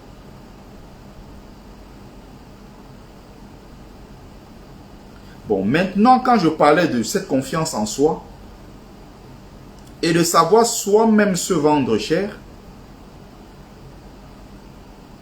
Moi, quand je suis dedans, moi, quand je m'habille, je suis au travail, j'aime mon travail, j'aime mon métier et je le respecte. Et moi, je me fais respecter dans mon travail. Il y a souvent des gens avec qui on est mélangé au boulot, des gens qui sont d'autres secteurs, d'autres qui sont ceci, d'autres qui sont cela. Ils laissent les bureaux là-bas, quand ils sont souvent en pause là. Ils descendent, ils me cherchent. Où est l'agent de sécurité qui est ici? Où est Bertie? Je veux parler avec lui. Ils sont des grands, hein? Ils sont dans les bureaux. Ils viennent me chercher pour parler avec moi. Je suis seulement agent de sécurité. Je sais me vendre cher. Je sais montrer ma valeur. Je suis propre à mon travail. Je suis sérieux. Je respecte mes collègues. J'arrive à l'heure. Et des jours où je suis content, j'ouvre un débat. Je les explose. Ils se demandent, mais attends, pourquoi ce gars est agent de sécurité? Tu fais quoi ici? Ce n'est pas ta place. Ta place, ce n'est pas là. Mec, tu n'es pas fait pour être agent de sécurité. Je dis, ben non. Si moi je fais ça, je me sens bien dans mon travail. Le problème, c'est où? On a des débats intellectuels souvent d'un niveau très poussé que moi je tiens avec des patrons qui viennent débattre avec moi. Et d'autres agents de sécurité, ils ont fait leur choix d'être dans ce qu'ils sont. Peut-être il y a des gens, pendant 12 heures de temps, ils sont assis, ils jouent le game sur leur téléphone. Moi, j'ai fait le choix de ne pas jouer au game. J'ai fait le choix de prendre un livre et le lire. Me désaliéner.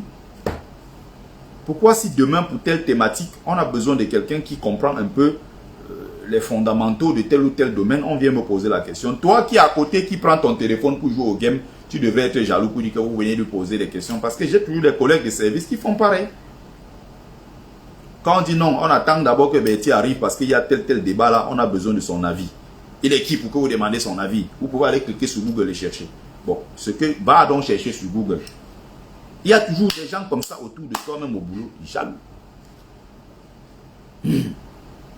Quand tu fais tes choses, tu es correct dans ce que tu fais. Ce n'est pas montrer que tu connais ou bien peut-être chercher à parler de toi personnellement, comme dit que l'humilité précède la gloire, laisse les autres parler de toi. Non, il n'en est pas question. C'est d'être clair, d'être propre, d'être fier de ce que tu fais et de le faire correctement. Je raconte une anecdote. J'ai eu une proposition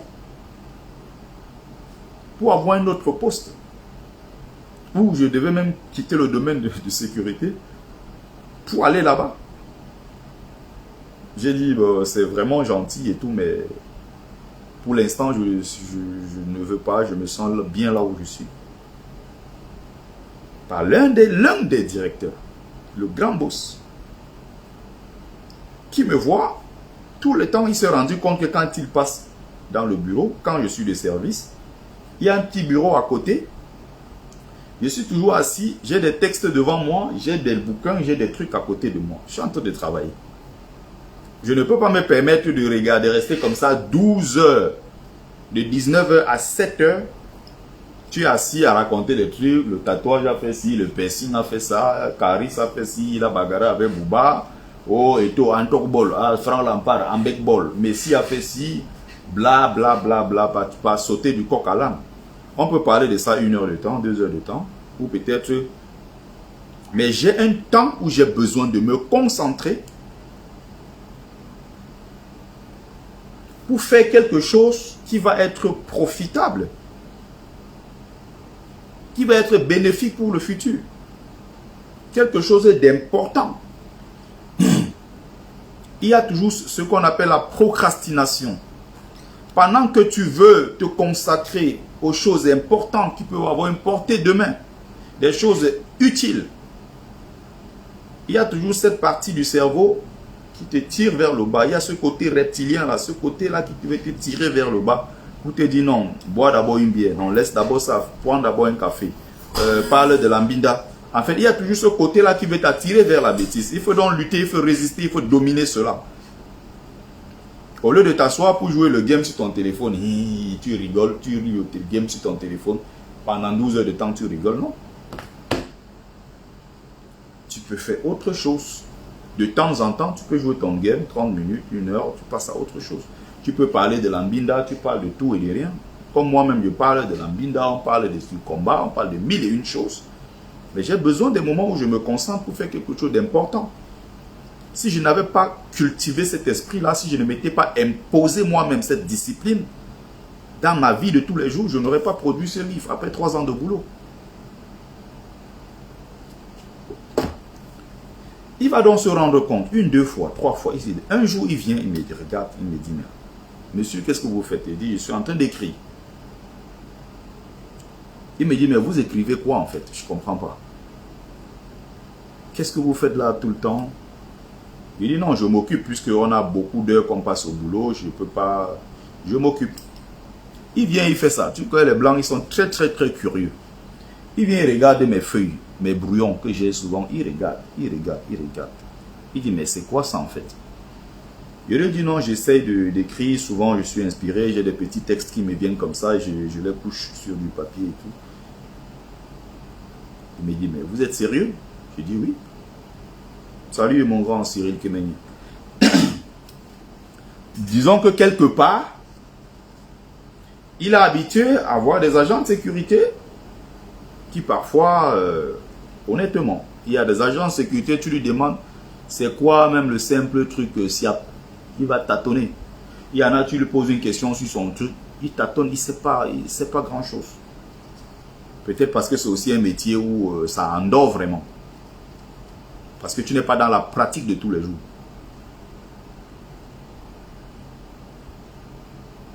Tu n'es pas dans la pratique quotidienne. C'est des trucs théoriques que tu retiens juste comme ça.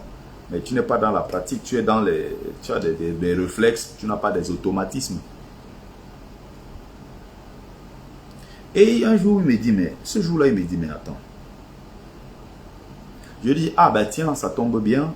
Je vais vous montrer le fruit de mon travail. Je pars donc, je sors le bouquin. Je viens lui présenter.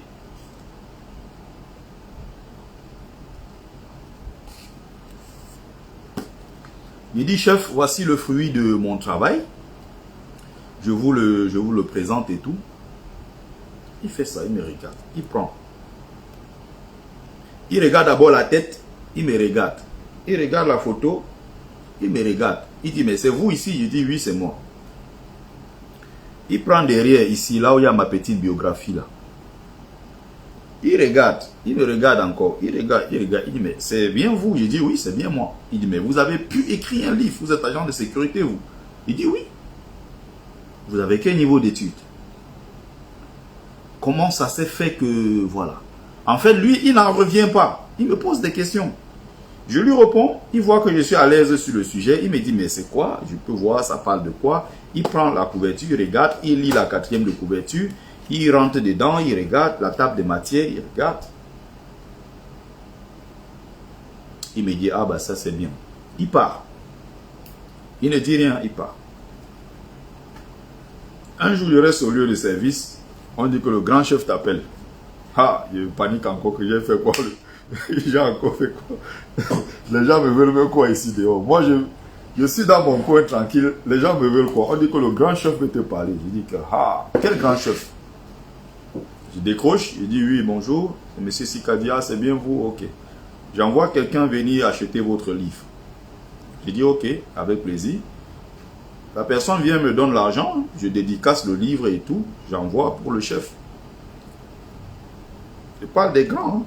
C'est assis, il a lu tout le bouquin. Et un jour, il revient. Il m'appelle. Il me dit que je veux qu'on parle. Parce que j'ai vu ton potentiel, j'ai vu ce que tu es capable d'apporter. Tu n'es pas à la bonne place. Il y a des choses que je sens que tu peux apporter plus. Je sens que tu peux faire beaucoup plus que ça. Et moi, je vais t'accompagner. Il a lu le bouquin. Il est revenu vers moi. Il m'a proposé un poste. Je n'ai pas voulu. Pour dire quoi? Quand tu fais des choses, tu les fais correctement. Tu es sérieux dans ce que tu fais. Ça porte toujours ses fruits. Peut-être qu'un jour, je vais lui dire, chef, je suis intéressé par tel ou tel truc. De toute façon, tu as besoin de moi, tu viens me voir au bureau. D'accord? Je dis, oh, d'accord, j'ai compris.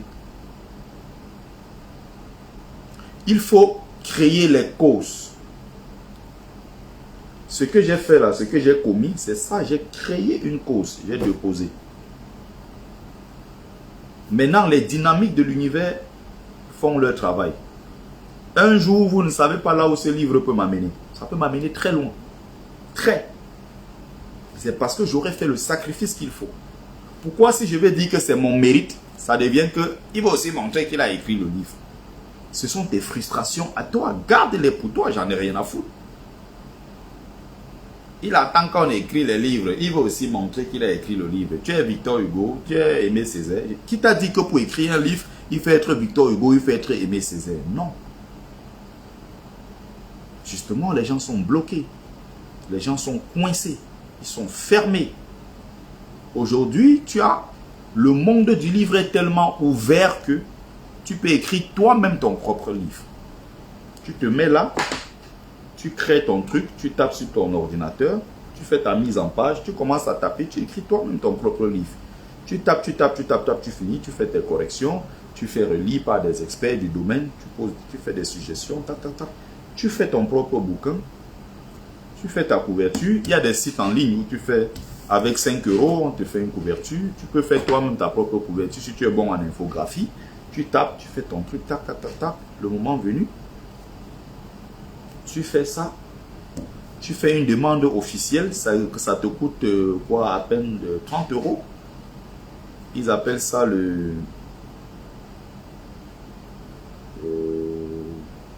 il y a l'organisme là à Paris, ceux qui délivrent les numéros là. C'est comme la carte d'identité, la pièce d'identité d'un livre. Le numéro ISBN, International Standard Book Number. À travers ce numéro ISBN là, ils te délivrent ça dans une rue ici au métro là, j'oublie le métro ici à Paris. Ils te délivrent ça. Tu as l'autorisation, tu fais ton truc, tu trouves un imprimeur, ton livre sort. Moi, je l'ai publié en auto-édition, c'est-à-dire que tout le travail, c'est moi qui prends en charge, c'est moi qui finance tout, du début jusqu'à la fin. Je n'ai pas besoin de passer par une maison d'édition où on te dit que tu envoies d'abord ton manuscrit, selon leur caprice, ils vont lire, s'ils sont contents ou pas, ils vont voir si ils acceptent de de publier le livre ou pas, de prendre, après ça, à la maison d'édition, on va te dire, bon, on va te verser les 10% du revenu. Après ça, il faut d'abord attendre qu'on vende les 500 premiers livres. Quand on aura vendu les 500, à partir de 501 livres, on va commencer à te verser les 10% une fois tous les 3 mois. Bla, bla, bla, bla, bla, bla. Tout ce système-là, c'est passé. Tu ne pourras pas négocier plus de 10% pour un livre. En dehors que tu sois Michel Obama, que tu sois un grand auteur comme le Michel Onfray, que tu sois comme Fatou Diom, il faut que tu sois vraiment, je ne sais pas, sommité dans le domaine pour espérer négocier même 11% ou 12% avec une maison d'édition. Sinon, c'est 10%. Et les maisons d'édition, 90%, c'est des voleurs. Ils ne vont jamais te verser ton argent. Il y a l'autre qu'on appelle l'harmattan. L'harmattan se fait des millions, des couilles en or avec l'argent des Africains. En exploitant les auteurs africains. Ils sont contents de dire, j'ai publié chez un grand éditeur qui est l'harmattan. Mais où sont les revenus, le retour sur l'argent de ton livre? Ils n'ont rien dans la caisse. S'ils te donnent 10% par livre vendu, et les 10% là n'arrivent presque jamais. Et c'est des gens tellement puissants avec des avocats partout. Tu vas porter plainte, tu vas commencer par où? Pour gagner un procès contre eux. Pour la première fois qu'ils ont perdu un procès, il y a même le dédommagement, ça n'a même pas atteint 20 000 euros. Quelques auteurs qui se sont constitués. Ils se fait des millions avec l'harmattan. Ils publient souvent vos textes, même sans les relire, avec des fautes graves dedans. Ils sont censés, normalement, une vraie maison d'édition, comme Seuil. Ça, c'est des grandes maisons d'édition. Il y avait les Lafon, il y a Seuil, il y a aussi les deux grandes maisons d'édition d'ailleurs de France. Il y a Seuil et l'autre. L'harmattan, c'est des trucs, ils publient tout et n'importe quoi. Tu envoies ton texte, tac, tac, tac, ils prennent, ils ne font même pas la relecture. Ils sont censés faire relire le bouquin par un spécialiste du domaine. Par exemple, tu ne vas pas prendre un livre, un essai, tu vas donner à quelqu'un qui est spécialisé dans la poésie. Parfois, il peut ne pas se retrouver entre les deux genres. C'est par spécialité. Après, il y a des gens qui ont plusieurs casquettes. Tu fais relire ton livre par quelqu'un qui est spécialisé. Il est lecteur, correcteur du domaine. Ils ne font pas tout ce travail. Ils prennent seulement, tac, tac, tac, ils balancent, ils publient. Il faut faire le maximum de publications, tirer le maximum de profit. Tu seras content de dire que oui, j'ai publié chez l'harmattan, qui est une grande maison d'édition. Mais en réalité, tu ne te fais pas des sous. Il faut savoir que c'est toi qui vas payer l'harmattan pour que l'harmattan publie tes livres.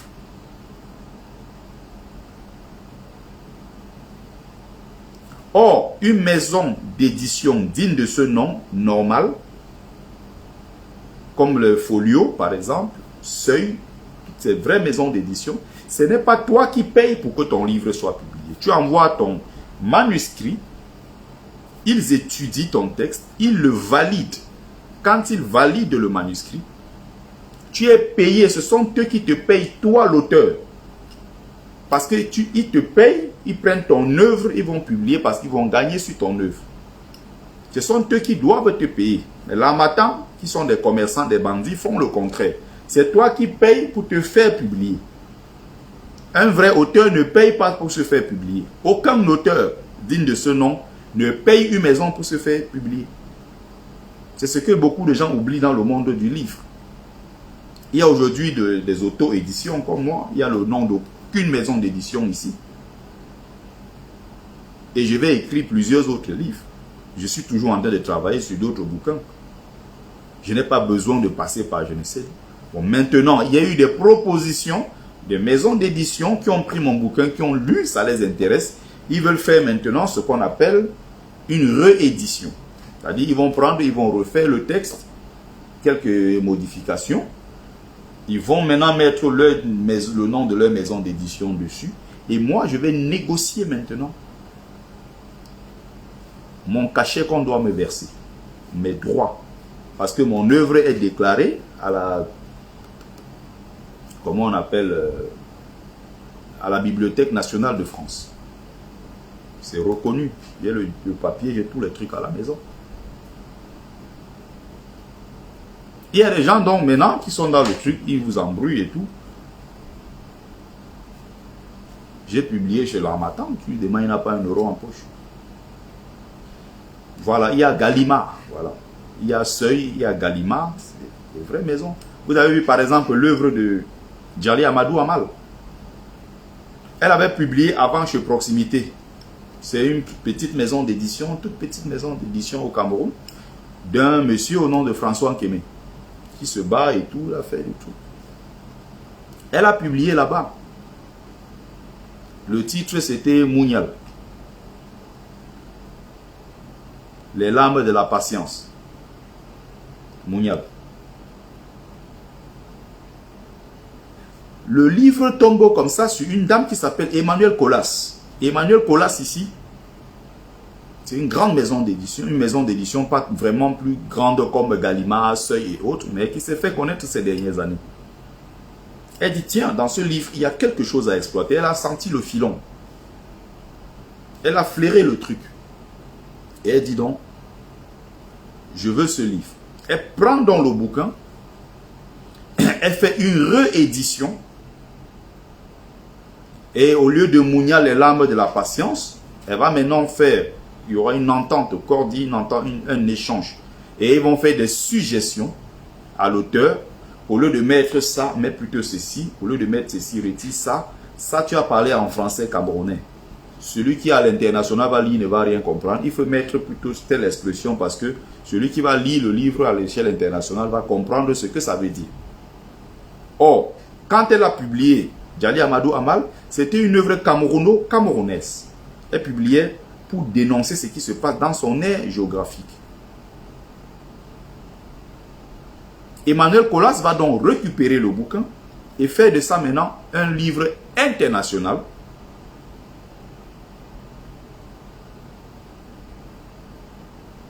Et c'est finalement ce livre-là qui va lui donner le prix Goncourt des lycéens.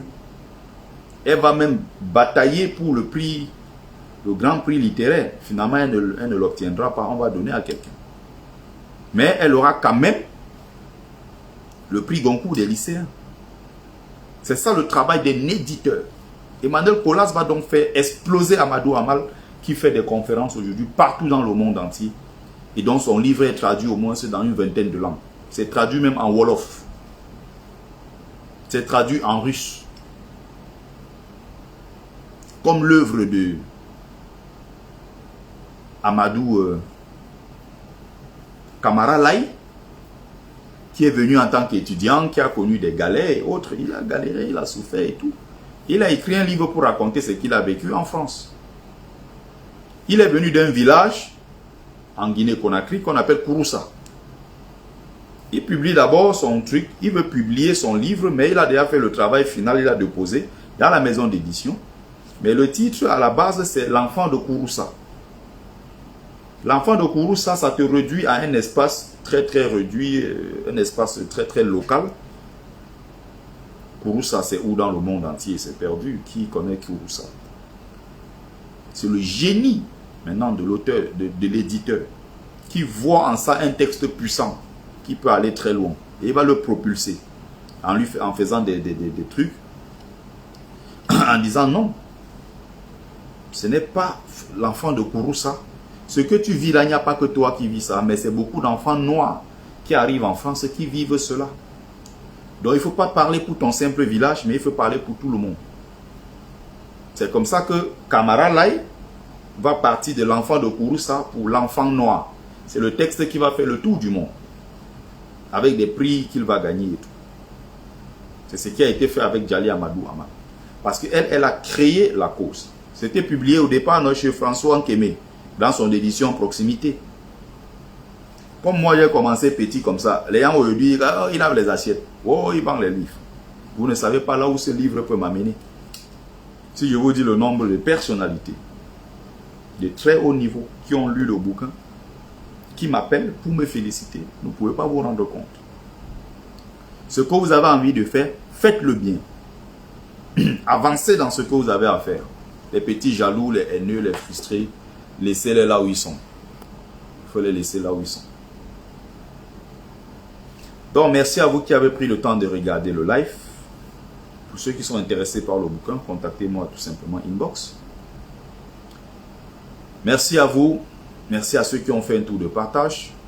Si ce n'est pas encore fait, n'est-ce pas, pour ceux qui viennent d'arriver, faites un tour de partage. C'était votre frère, l'imperturbable négro-thérapeute, Bertie le Kamite, défenseur des causes justes qui avancent malgré les vents contraires. En espérant que cela vous a apporté un plus. Vie, force, santé à vous. Hotep.